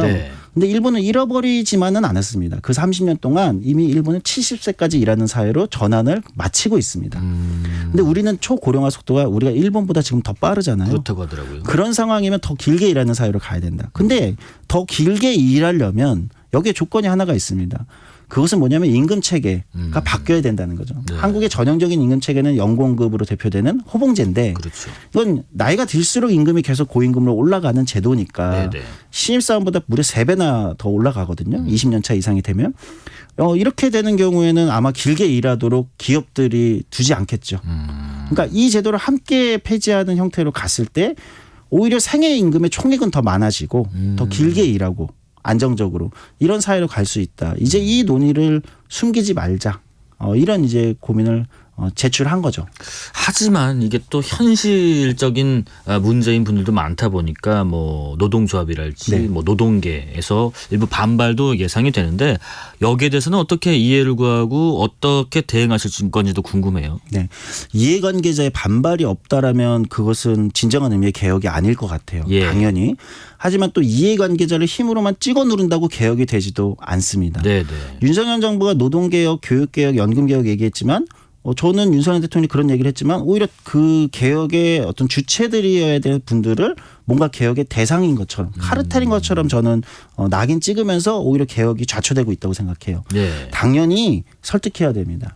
그리고 함께 바꾸자고 얘기해야 됩니다. 사실 그래서 정년과 호봉제 폐지를 같이 내건 거거든요. 그러니까 노동계는 어쨌든 가장 관심 있는 건 지금 그분들이 주력 세대가 은퇴할 시기가 되니까 정년 연장에 대한 마음을 갖고 있어요. 네네. 그러나 그것만 가질 수는 없다. 더 오래 일하는 것만 득을 취할 수 없다. 그렇다면 임금 체계도 조금은 직무형 임금 체계로 전환할 수밖에 없다. 선진국들이 대부분 동일노동 동일임금이라는 것은 우리가 중소기업이나 비정규직이나 이런 노동자들한테도 그 동일노동 동일임금의 혜택이 가고 더 오래 일하는 혜택이 가려면 네. 임금 체계 전환은 필수적인 거거든요. 일종의 교환을 하자는 겁니다. 더 일하게 해드릴 테니 네. 임금 체계에서는 그만큼 양보와 타협을 함께 하자. 이런 형태로 사회적 대타협을 할 거고요. 네. 주로 아마 사회적 합의 기구를 통해서 해야 되는데 노사정의를 통해서 해야 되는데 지금은 아마 그게 대통령 직속으로 되어 있어서 제각당 부처를 정부에서 힘으로 누르는 형태가 많이 되는 것 같아요. 네. 저는 국회 쪽으로 노사정의위원회를 포르투갈이 그렇게 하고 있는데 그런 쪽으로 옮겨서 거기서 이제 신뢰받는 국회 부의장이나 의장 이런 급들 분들이 주재하고 사회적 타협을 이뤄내는 이런 모델로 가야 된다고 생각하고 있습니다. 예. 또 하나가 이게 뭐 의제 하나하나가 뭐 몇 시간짜리 토론거리긴 합니다. 지난달에는 병역 자원 감소 위기를 해소할 방안으로 여성 징병제랄지 모병제랄지 이런 것도 논의해보자라는 제안도 하신 것 같은데 이 부분도 한번 설명을 들어보겠습니다. 네. 많은 분들이 여성 징병제 지금 뭐 새로운 선택 뭐 진보 쪽에서 있었다는 조성주 뭐 류호정 너무 갑자기 오른쪽 가는 거 아니야? 이런 얘기를 하는데요. 네. 아닙니다. 여성 징병제를 하는 나라들은 그건 어떻게 되냐면 성평등의 결과가 여성 징병제로 가는 겁니다. 스웨덴이 2018년부터 여성 징병제를 했고요. 노르웨이가 2016년부터 했어요. 근데 스웨덴, 노르웨이 이러면 이제 좀 대부분 시청자분들도 아니고 청취자분들도 아시겠지만 북유럽 복지국가를 대표하는 나라들입니다. 그렇습니다. 그리고 양성평등, 성별 남녀 임금 격차도 거의 없고 국회의원의 절반 이상이 다 여성이에요.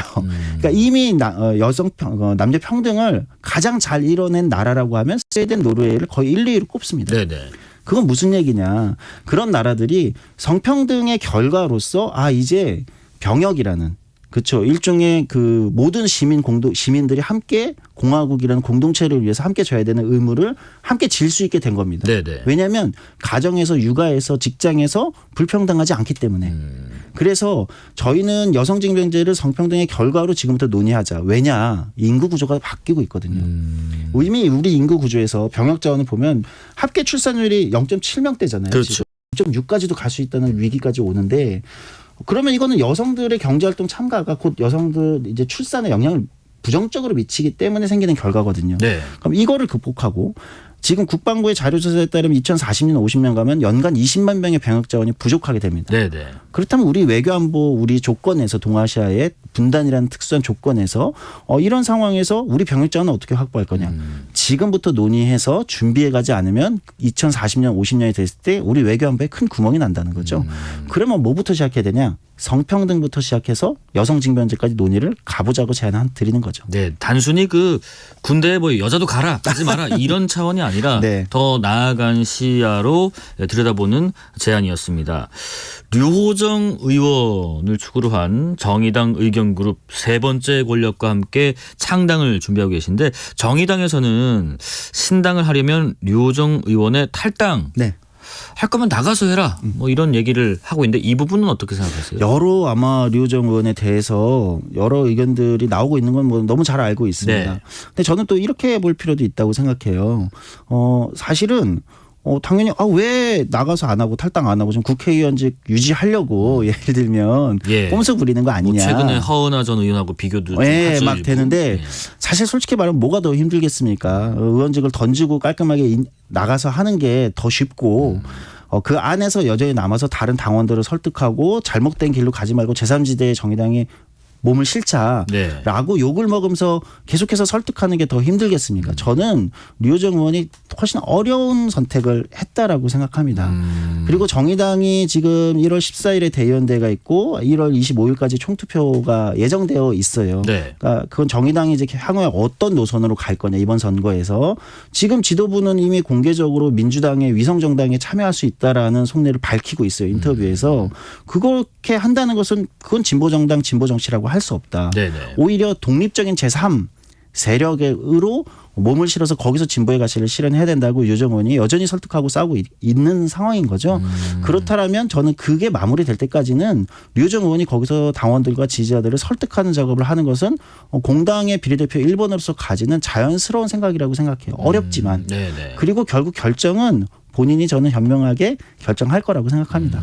그것이 방금 말씀하신 그 이유가 명분도 된다고 생각하세요? 네, 그럼요. 네, 저는 오히려 그것이 정당의 어떤 소속으로서 국회의원으로서 지켜야 되는 마지막 절차라고 생각합니다. 네. 조성주 대표님의 개인 얘기를 좀 해보겠습니다. 오랫동안 이 진보 정당에서 몸담았고 운동을 해왔던 분으로서 어떻게 보면 약간 중도 성향에 가깝지 않나 싶은 새로운 선택에 정말 새롭게 선택한 이유가 뭔지가 궁금해요. 자, 한 20년 넘게 진보 정당에 있었고 주로 이제 비정규직 노동자라든지 청년 노동자들의 문제들을 주로 다뤄왔습니다. 20년에 걸쳐서 한국의 진보 정치, 뭐 노회찬 전 대표나 뭐 이렇게 상징되는 어떤 진보 정치가 저는 이뤄낸 성과가 있다라고 생각해요. 그 성과는 과거 20년 전에는 얘기되지 않았던 노동이나 복지나 경제적 불평등 문제를 이제 우리 정당의 보수 정당까지 다 그 문제를 얘기할 수밖에 없습니다. 방법론은 차이가 있다 하더라도 그게 아젠다로 등극시키는 데는 저는 진보 정치의 20년의 역할이 있었다고 생각합니다. 근데 이제부터의 진보 정치의 저는 역할은 아젠다를 올리는 것 또는 우리가 더 진보적이라고 주장하는 것을 넘어서서 그걸 실현하는 데 있다고 생각해요. 그 실현하는데 오히려 지금 진보 정당들이나 지지율이 낮아지고 지지가 약해진 이유는 그래서 주장하는 거 좋은 말인 건 알겠는데 그걸 어떻게 실현할 건데 실현할 수 있는 힘이 있어?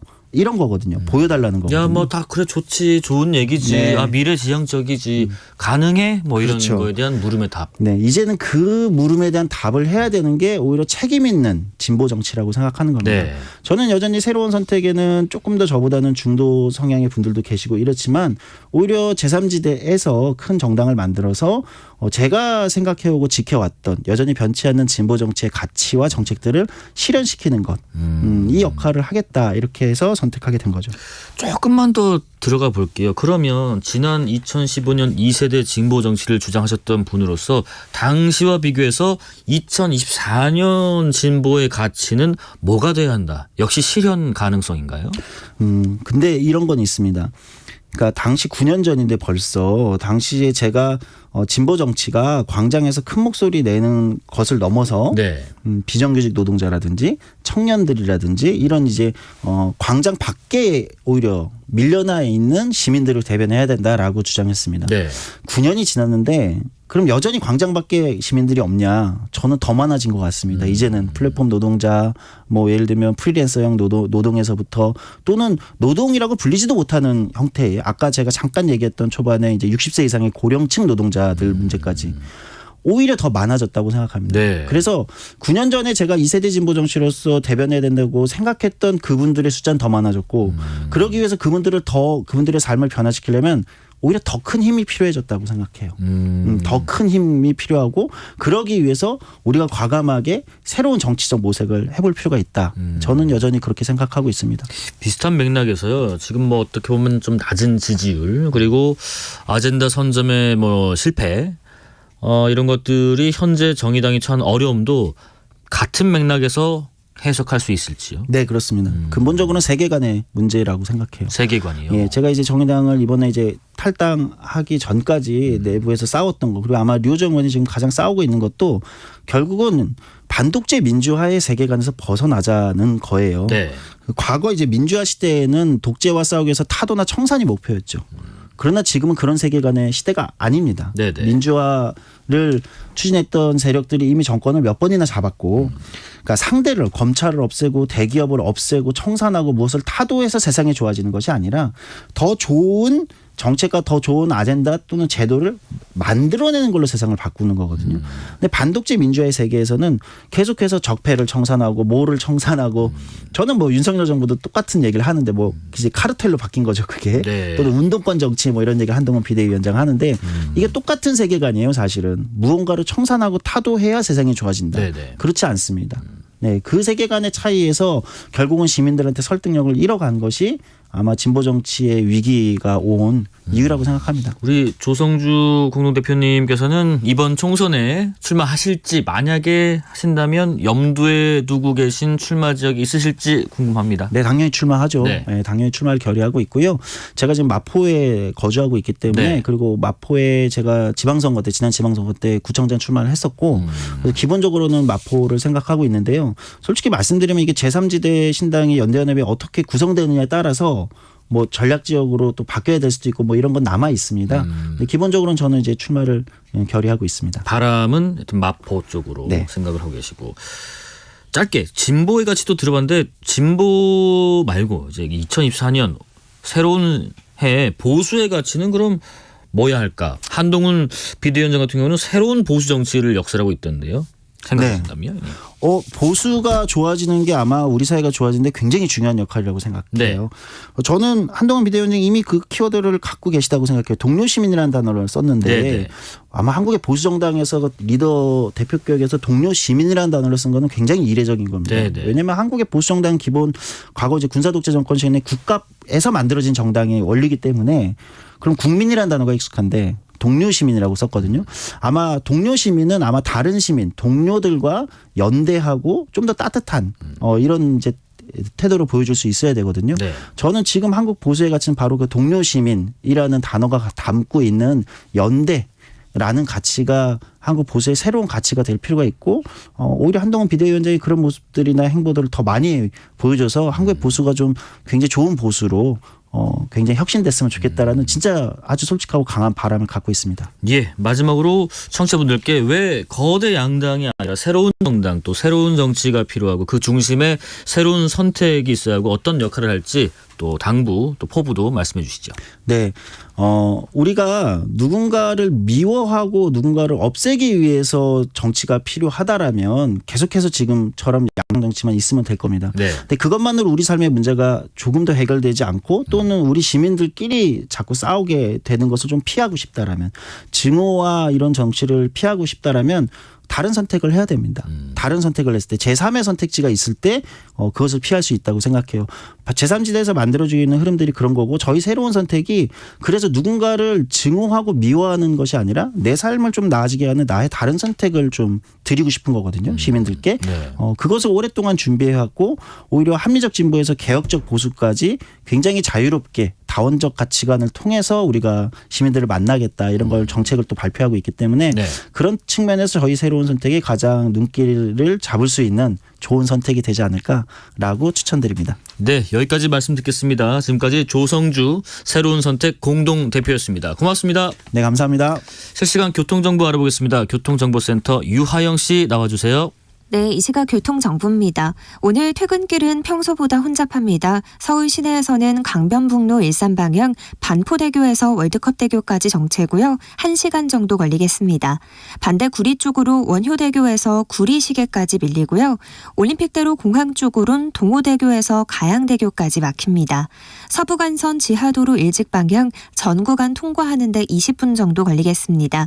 고속도로는 돌발 구간이 있는데요. 경인고속도로 서울 방향 서운분기점 진출로 1, 2차로에서 사고 났습니다. 주의하셔야겠고요. 수도권 제일순환고속도로는 경기 서쪽 송내를 중심으로 양방향 16km씩 긴 구간 정체입니다. 부산 외곽고속도로 기장 방면 금정산 터널 부근 정체는 사고 때문입니다. KBS 교통정보센터였습니다.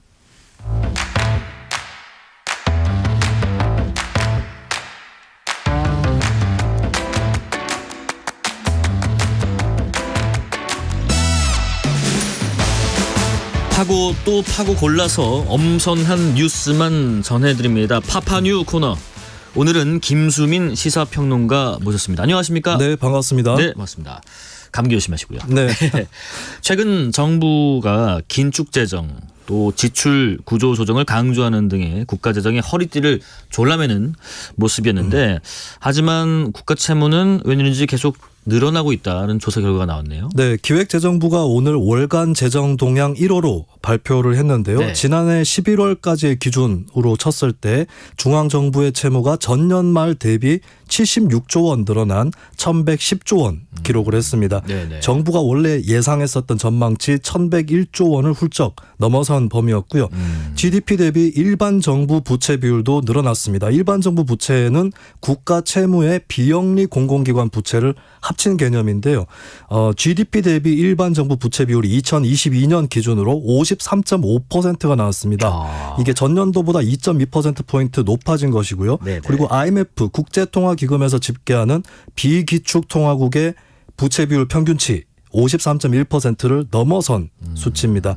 그리고 나아가서 올해 중앙정부 채무는 1,163조 4천억 원으로 확대가 될 전망입니다. 그러니까 지난 정부에서 사실 채무가 400조 늘었던 것이 크긴 했고 그때는 이제 코로나19 대응 때문에 늘어났는데요. 근데 현 정부 들어서서도 부채가 더 늘어난 것은 역대급 세수 펑크 그리고 금리 인상 두 가지가 원인으로 꼽힙니다. 역대급 세수 펑크와 금리 인상이 겹쳐서 국가 채무 계속 늘어나고 있다는 말씀이신데 이렇게 국가 부채가 좀 늘어났다면은 재정에서 지출보다 수입이 적은 적자 상태도 좀 더 심각해졌나 그런. 네, 통합 재정 수치를 살펴보면 총 수입에서 총 지출을 뺐더니 올해 작년이죠. 1월부터 11월까지 19조 5천억 원 적자가 났습니다. 일단은 총 지출도 줄었는데 왜냐하면 코로나19 대응 사업이 축소됐고 지방교부세도 축소가 됐거든요. 다만 세수도 똑같이 줄어서 법인세, 소득세, 부가가치세 등등이 줄면서 국세 수입이 전년도보다 50조 가까이 줄었습니다. 그리고 통합재정수치 말고도 수지 말고도 여기서 4대 사회보장성 기금 그리고 공적자금 상환원금 이렇게 당장에 쓸 수 없는 돈을 빼서 관리재정 수지를 계산을 하거든요. 그렇게 본다면 적자는 65조 원 정도로 더 크게 불어나는 그런 모습입니다. 이러다 보니까 지금 국가 채무나 뭐 재정 적자를 두고 재정 준칙을 도입해야 하는 거 아니냐 이런 의견도 있고요. 또 감세 정책을 제고해야 된다라는 의견도 있는 것 같습니다. 네, 재정 준칙 법제화는 현 정부에서 추진을 해왔는데요. 관리재정 수치나 국가 부채 비율을 통제하는 방향으로 진행을 해왔지만 국회에서 아직 계류 중입니다. 준칙 자체는 필요하다는 의견이 많습니다. OECD 국가 중에서 한국과 튀르키예만 없다라는 지적이 두 나라만 없어요? 네. 근데 다만 이제 재정 준칙을 마련할 때 신경을 써야 될 것은 예를 들면 우리나라가 빚을 내더라도 국가가 국민한테 대출해주는 사업에서 다른 데서 이제 돈을 빌려와서 대출을 하게 되면 사실 국민이 그 돈을 갚으면 국가도 그 빚을 갚을 수가 있죠. 그렇습니다. 그래서 이런 경우까지도 다 통제할 거냐 이런 부분에서는 좀 지적이 나오는 게 있고요. 그리고 이제 지출을 아껴서 한다고 해도 한계가 있다라고 하는 건데 국가 수입이 줄면 재정 건전화도 힘들기 때문에 감세 정책도 재고가 필요하다 이런 지적이 있습니다. 근데 이제 뭐 대출을 받고 자꾸 이렇게 채무가 늘어나지만 그거를 이제 갚아 나가면 괜찮은 거 아닙니까? 그렇죠. 그래서 소위 현금주의보다는 발생주의 회계 원칙에 따라서 재정 준칙도 마련할 필요가 있다. 이런 지적이 있고요. 그리고 지출을 통제를 해도 감세가 계속되면 들어오는 수입이 적어지기 때문에 재고가 필요하다는 지적이 나오고 있습니다. 예를 들면 중앙일보의 박한상 논설실장이 작년 9월에 썼던 칼럼이 있는데 재정의 역할을 외면한 채 감세라는 사탕만 남발하면 경제는 기능 부전에 빠지고 만다. 우파는 감세고 좌파는 증세라는 낡은 도구마에 매달릴 때가 아니다. 뭐 이런 의견이 소위 보수 언론에서도 나오고 있습니다. 그러니까 뭐 모든 빚이 다 나쁜 건 아니다. 뭐 이런 말씀인 것 같은데 그것도 있고 이제 세 수입도 신경을 써야 된다. 그렇죠. 네, 지출을 통제를 하더라도 신경을 써야 되는 말씀이시고요. 다음 소식 들어보겠습니다. 태안 일가족 사망 사건 이후로 지금 소아 당뇨 여기에 대한 관심이 꽤 높아지고 있던데 문제가 소아 당뇨를 치료할 수 있는 병원이 많지가 않다. 그런가요? 네, 충남 태안에서 어느 부부와 9세 딸이 숨진 채로 발견이 되지 않았습니까? 물론 자녀를 살해하면서 극단적 선택하는 것은 그릇된 일이지만 이들 가족이 처했던 현실에 대해서는 주목이 모이고 있습니다. 소아당뇨로 고통받았다라는 사연이 알려졌는데 오늘 한국 소아당뇨인 협회가 발표한 바에 따르면 소아당뇨를 원활하게 치료할 수 있는 병원은 전국에 76개소입니다. 근데 그중에 절반이 수도권 집중돼 있었고요. 비수도권 126개 시군 중에 113개 지역 89.7%에 소아당뇨를 치료할 수 있는 병원이 전무한 그런 실정이라는 게 나타났습니다. 예를 들면 어떤 부모의 경우는 전남 영광군에서 석 달마다 한번 400km 이상을 달려서 서울의 한 대학병원까지 가서 치료를 받고 이런 현실도 있습니다.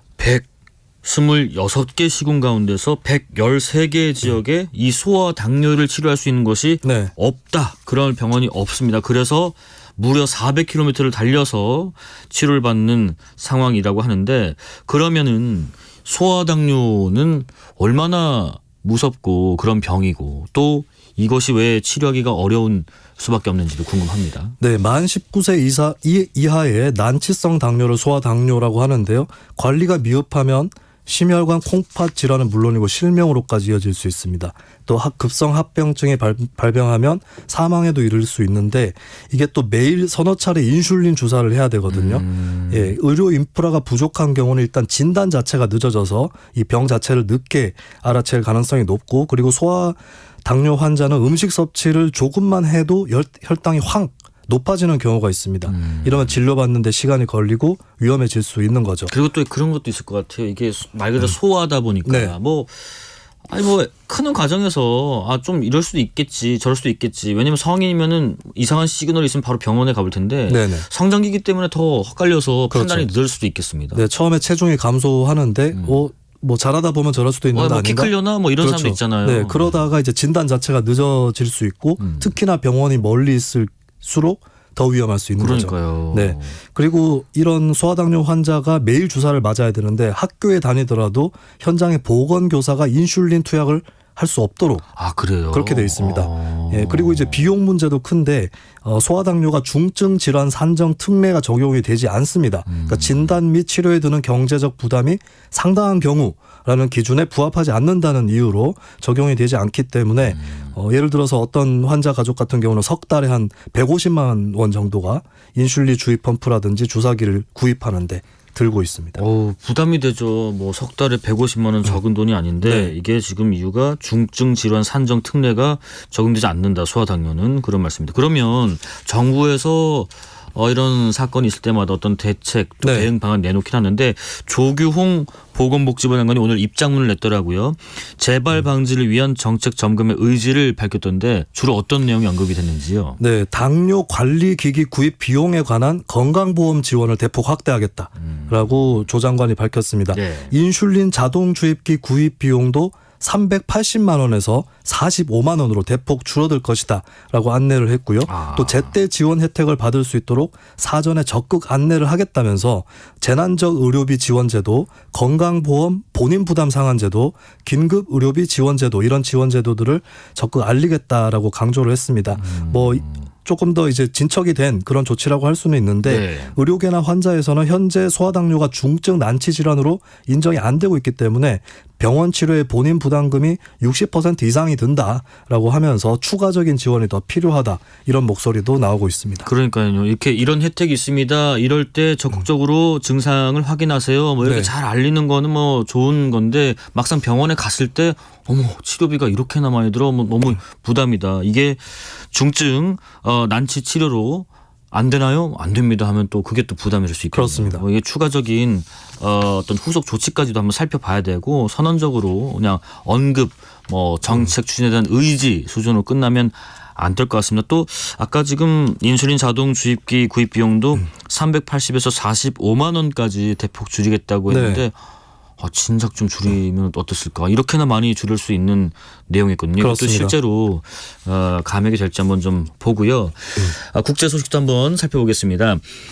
벌써 이틀 앞이더라고요. 타이완 총통 선거 소식인데 중국이 이 타이완을 상대로 경제적인 밀당 전략을 펴고 있다. 이건 무슨 말인가요? 네, 중국이 친중 노선의 국민당의 집권을 바란다. 이거는 다 알려진 사실입니다. 그렇습니다. 그리고 현 집권 세력인 민주진보당의 승리를 중국이 바라지 않는다라는 것도 주지의 사실인데 여기에 대해서 이제 경제적으로 중국이 영향력을 발휘하는 이런 행동들을 대선을 앞두고 하고 있습니다. 이게 당근과 채찍 두 가지로 나뉘어서 나오고 있는데 일단 채찍부터 살펴보면 관세 감면을 중단하는 조치를 일부 내렸고요. 예, 그러면서 경제협력 기본협정을 양쪽 간에 체결을 해서 그동안에 농수산물이나 기계제품, 자동차 부품, 섬유류 이런 것들이 관세를 특혜적으로 좀 낮게 적용을 받아왔는데 여기에 대해서도 추가적으로 포함될 수 있다. 라는 압박을 중국 정부에서 내놓고 있습니다. 옛날에 뭐 다른 나라들에 행했던 어떤 그 경제적인 보복, 네. 예, 관세 조치 이런 것들 떠오릅니다. 네, 뭐 제재 비슷한 그런 조치죠. 그러면서 동시에 중국 동부의 푸젠성하고 대만 관할인 마쭈열도 진먼섬의 통합 계획까지 강조를 하는, 이거는 이제 당근에 해당하는 거죠. 네. 그러면서 푸젠성이 대만 시장에 맞는 포괄적인 전자상거래 시범구역이라든지 또 대만 중소기업을 위한 중국 본토의 선도적 플랫폼이 될 수 있는 이런 시장을 구축하도록 지원하겠다. 라고 또 당근까지 내놨습니다. 네네. 그리고 대만인의 푸젠성 내에 거주 증명서 발급 처리 기한을 단축하는 내용도 포함이 됐고요. 그리고 이미 푸젠성 같은 경우는 부성장으로 대만인 2세가 임명이 돼서 중국이 또 이 푸젠성을 통해서 대만인들에게 또 손짓을 하고 있는 그런 형국입니다. 사실 이렇게 큰 나라가 이렇게 채찍, 물론 당근도 제시하긴 했지만 채찍을 가하면 영향을 안 받을 수가 없을 것 같아요. 그런데 그렇습니다. 이런 얘기는 뭡니까? 중국의 개입이 오히려 타이완 대선에서 역풍을 불러일으킬 수도 있다는 지적. 이게 어떤 근거인가요?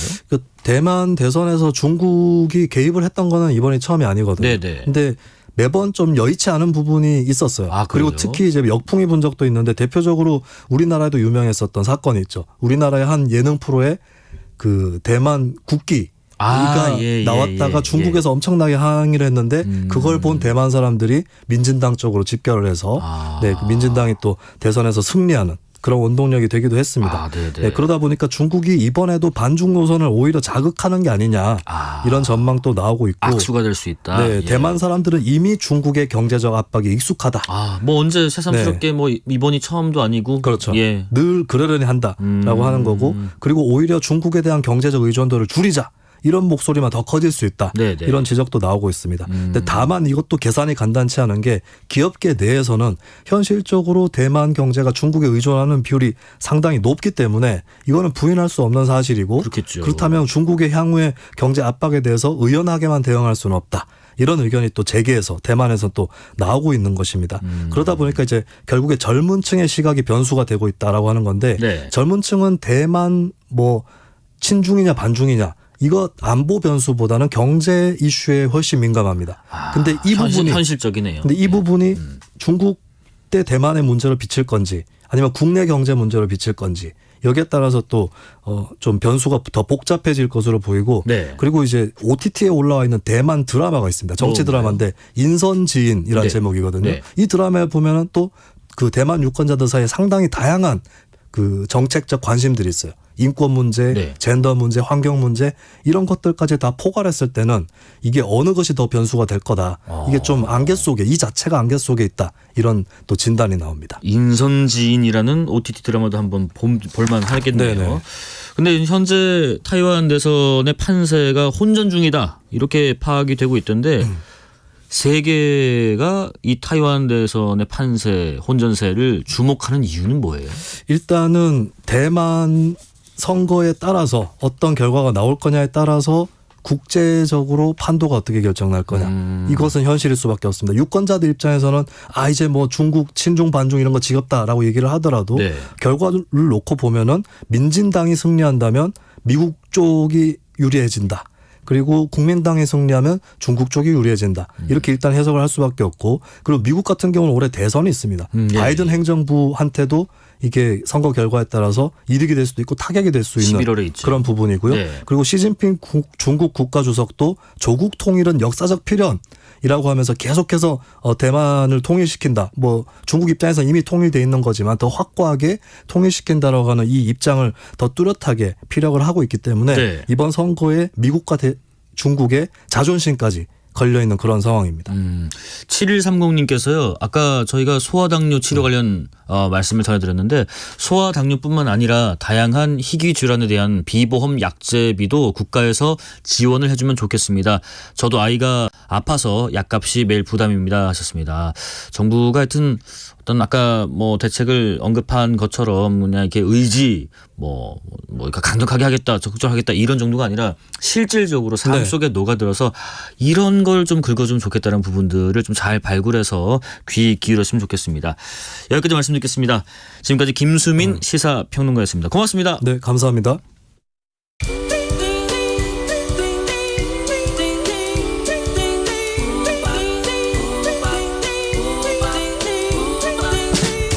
오늘 하루 뉴스를 정리해주는 다정한 편지 한 통. KBS 1라디오 뉴스레터 K.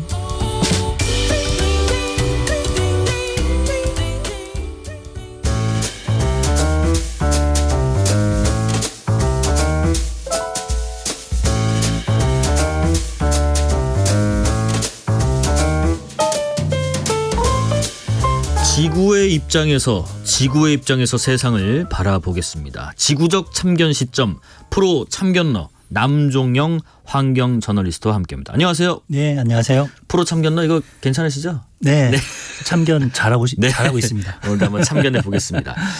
오늘의 큰 주제는요. 개식용 네. 여기에 대해서 한번 참견을 해볼까 합니다. 네. 지난 9일 그제죠. 개식용 종식특별법 국회 본회의를 통과했고요. 매년 뭐 복날쯤 되면은 뭐 개고기 논쟁 이런 게 있었는데 이 법이 통과가 되면은 점이 찍히는 건지 궁금하고요. 법안 내용부터 자세히 좀 설명해 주실까요? 예, 이번 특별법은 식용 목적으로 개를 뭐 사육하거나 도살하거나 뭐 유통하는 행위, 네. 그리고 이 가공품의 뭐 취득, 보관, 판매 행위 이런 것들을 다 금지했습니다. 아, 예. 예, 그리고 식용 목적으로 개를 도살하면 3년 이하의 징역에 처하도록 했고요. 다만 지금 개농장을 하고 계시는 분들이 있어서 3년 유예가 됩니다.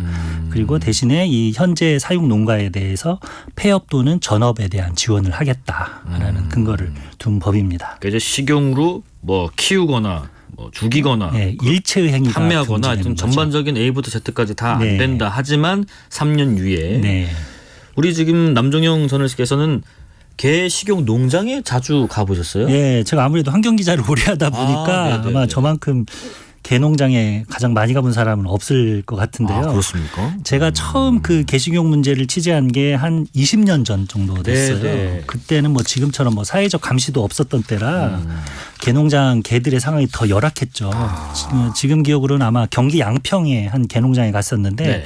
그때 보면 농장 그 앞에 슈나이저 한 마리가 있었어요. 그래서 그 농장 그 주인한테 물어보니까 이 개는 미용실 갔다가 이 애견 경매장 가서 팔 거다. 그런데 그 맞은편에는 그 뜬장이 아주 그 열악한 모습의 개들이 가득 놓여 있었습니다. 네.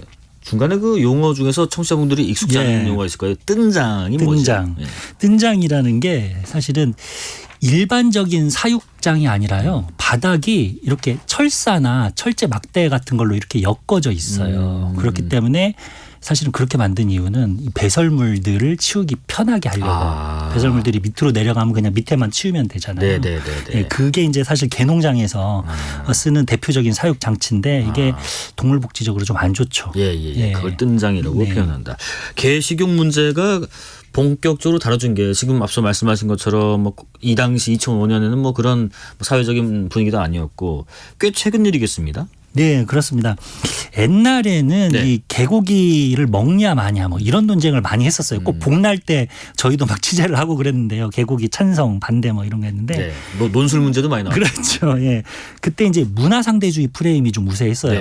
그러니까 이 각 민족마다 문화가 다양한데 개고기 먹는 문화를 왜 야만적으로 보냐 이런 거죠. 근데 유명한 사건이 하나 있었는데 아마 좀 나이 드신 분들은 기억할 텐데 그 JTBC 대표를 역임했던 그 손석희 아나운서가 방송에서 프랑스 여배우인 브리짓 바르도하고 논쟁을 합니다. 그래서 뭐 손석희 아나운서가 당시에 이거 문화상대주의 아니냐 각국마다 문화가 다른데 그랬더니 브리짓 바르도가 개를 먹는 건 야만인이다 뭐 이렇게 얘기를 해가지고 한국인 전체가 불쾌감을 드러냈죠. 그러면서 뭐 그러면 당신들은 달팽이 먹는 거 아니냐 뭐 이런 얘기하고 뭐 이런 식으로 하면서 문화상대주의로 딱 정리가 됐는데요. 이런 논쟁 구도가 바뀌게 된 게 제 생각에는 한 2010년대 중반 정도입니다. 네네. 그러니까 동물복지가 점차 확산하고 그리고 이제 반려견을 키우는 인구도 많아지면서 이제 조금 상황이 바뀌게 됐죠. 꽤 논란이 됐던 사건이 하나 있었는데요. 장수동 개지옥 사건이라고 있었어요. 야, 장수동이라면 여기 인천 장수동 말씀이신가요? 네.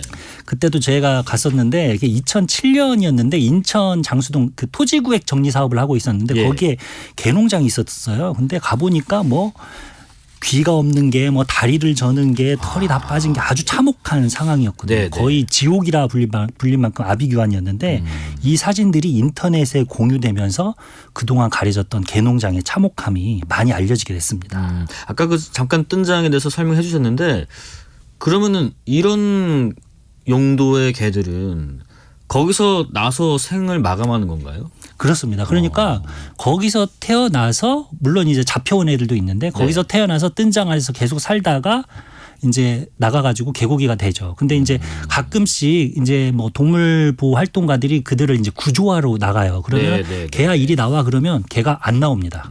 왜냐하면 한 번도 나가본 적이 없어서요. 그리고 이렇게 안아가지고 땅에다 딱 놓으면은 걷지를 못합니다. 한 번도 걸어본 적이 없기 때문에 그 정도로 좀 열악한 상황이라고 볼 수가 있죠. 네, 굉장히 뭐 질병에도 취약할 것 같은데 그러면 조금 더 들어가 볼게요. 개 식용 농장에서는 어떤 개를 주로 키우는 거예요? 다 이렇게 어디서 유기견들을 데려오는 것만은 아닐 것 같은데. 그렇죠. 옛날에는 뭐 유기견이 있고 누렁이가 가장 많았죠. 네네. 누렁이가 많고 뭐 슈나우저도 있고 막 있었는데 이 개농장이 점차 대형화됩니다. 큰 개농장이 나오면서 도사 믹스견이라는 게 나옵니다. 이게 뭐냐면 과거에 개고기로 쓰였던 누렁이하고 일본의 덩치가 큰 도사견을 교배를 해요. 그러면 누렁이는 맛이 좋고 뭐 도사견은 덩치가 크니까 고기가 많이 나온다. 뭐 이렇게 해서 도사 믹스견이 탄생이 되는 거죠. 근데 이 도사 믹스견 성격이 되게 착하고 온순해요. 그리고 어미가 한 번에 새끼를 낳으면 한 12마리까지 낳거든요. 그러니까 번식력이 좋으니까 개농장주 입장에서는 아주 좋은 거죠. 근데 최근에는 고기를 더 크게 만들려고 도사 믹스견에다가 뭐 그레이트 데인이나 뭐 세인트 버나드 같은 대형견과 또 교배를 합니다. 그러면 너무 새끼가 커져가지고 어미가 새끼를 낳다가 죽어버려요. 아, 그 정도예요. 예. 그래서 아주 참혹하죠. 어떤 육질을 위한 뭐 고기를 크게 만들기 위해서는 뭐 이렇게 2종 3종으로 다 교배를 해오는 경우도 많았군요. 개고기 혹은 개농장. 근데 이게 저도 이제 과거에 취재해 봤을 때 이게 합법도 아니고 뭐 그렇다고 불법도 아니고 이런 애매한 경계선에 좀 있더라고요. 이제 법적으로 조금 회색지대에 있죠. 그러니까 축산법상으로는 개가 가축입니다. 가축이 맞는데 축산물 위생관리법상으로는 또 가축이 아니에요. 근데 축산물 위생관리법에서 규정하는 게 뭐 사육 기준. 이를테면 뭐 돼지는 뭐 얼마만큼의 면적에서 살아야 된다. 그리고 도살 기준 뭐 도살을 할 때는 뭐 전기로 뭐 몇 초를 해야 된다. 그런 동물복지 기준하고 여러 가지 그런 보호 기준이 돼 있거든요. 그런데 개가 여기에 속하지 않기 때문에 그냥 맘대로 해버리는 거죠. 무법적으로. 그래서 대표적인 게 이제 도축장을 가지 않으니까 임의로 도살을 하거든요. 개농장에서 도살을 하거나 아니면 뭐 도매업소에서 도살을 하는데 전기봉이라는 걸 도살을 합니다. 이게 뭐냐면 이제 가정용 전기를 이용한 일종의 이제 막대기인데요. 새 막대기인데 그거를 개에다가 딱 대요. 근데 개가 사실 기절했는지 아니면 죽었는지 모르거든요. 근데 이제 우리나라 동물보호법이요. 목을 매다는 등의 잔인한 방법으로 죽이는 행위는 동물학대라고 처벌을 해요. 그래서 지금까지 논쟁이 됐던 게 전기봉으로 개를 도살하는 게 과연 동물학대냐 아니냐. 이걸 가지고 계속 논쟁을 했었죠. 그러다가 역사적인 판결이 이루어지는데 대법원이 2020년에 이거는 동물학대다. 전기봉 도살은 동물학대다라고 판결을 내리게 됩니다. 그러면 그 판결이 이번 특별법 통과에도 영향을 좀 미친 게 있나요? 예, 저는 그게 아주 결정적인 영향을 미쳤다고 봐요. 왜냐하면 개농장 입장에서는 전기봉을 사용하지 않으면 개를 도살할 방법이 사실은 없어요. 도축장도 없으니까요. 뭐 어떻게 할 수가 없는 거죠. 그러니까 사실상 개농장의 유통 출구를 막아버린 효과를 낸 셈이죠. 그래서 이 판결을 근거로 경기도 뭐 특별사법경찰단 같은 경우는 막 대대적인 단속을 벌이기도 했어요. 그래서 혹시 개농장에 가가지고 이제 전기봉이 있는지 막 보고 그럴 경우에는 이거 이제 불법으로 신고를 하고 예. 이제 그런 상황이 벌어졌죠. 그럼에도 뭐 일부 뭐 육견 협회랄지 이런 데서는 생계다 등등의 네. 이유로 합법화 목소리를 계속해서 내고 있는 부분도 있는데 이런 부분은 어떻게 해야 됩니까? 예, 근데 과연 개가 합법화가 될 수 있느냐 이걸 좀 이성적으로 따져봐야 돼요. 네. 그러니까 개를 뭐 소나 돼지, 닭처럼 사육 기준하고 도축 기준 그리고 동물 복지 기준을 법으로 만들어야 되는데 이게 과연 가능할 것이냐. 사실은 세계 모든 가축은 국제 수역 사무국이라고 이 세계 그 동물기구, 동물보건기구의 표준에 따라 가지고 이런 도축 기준을 다 만들거든요.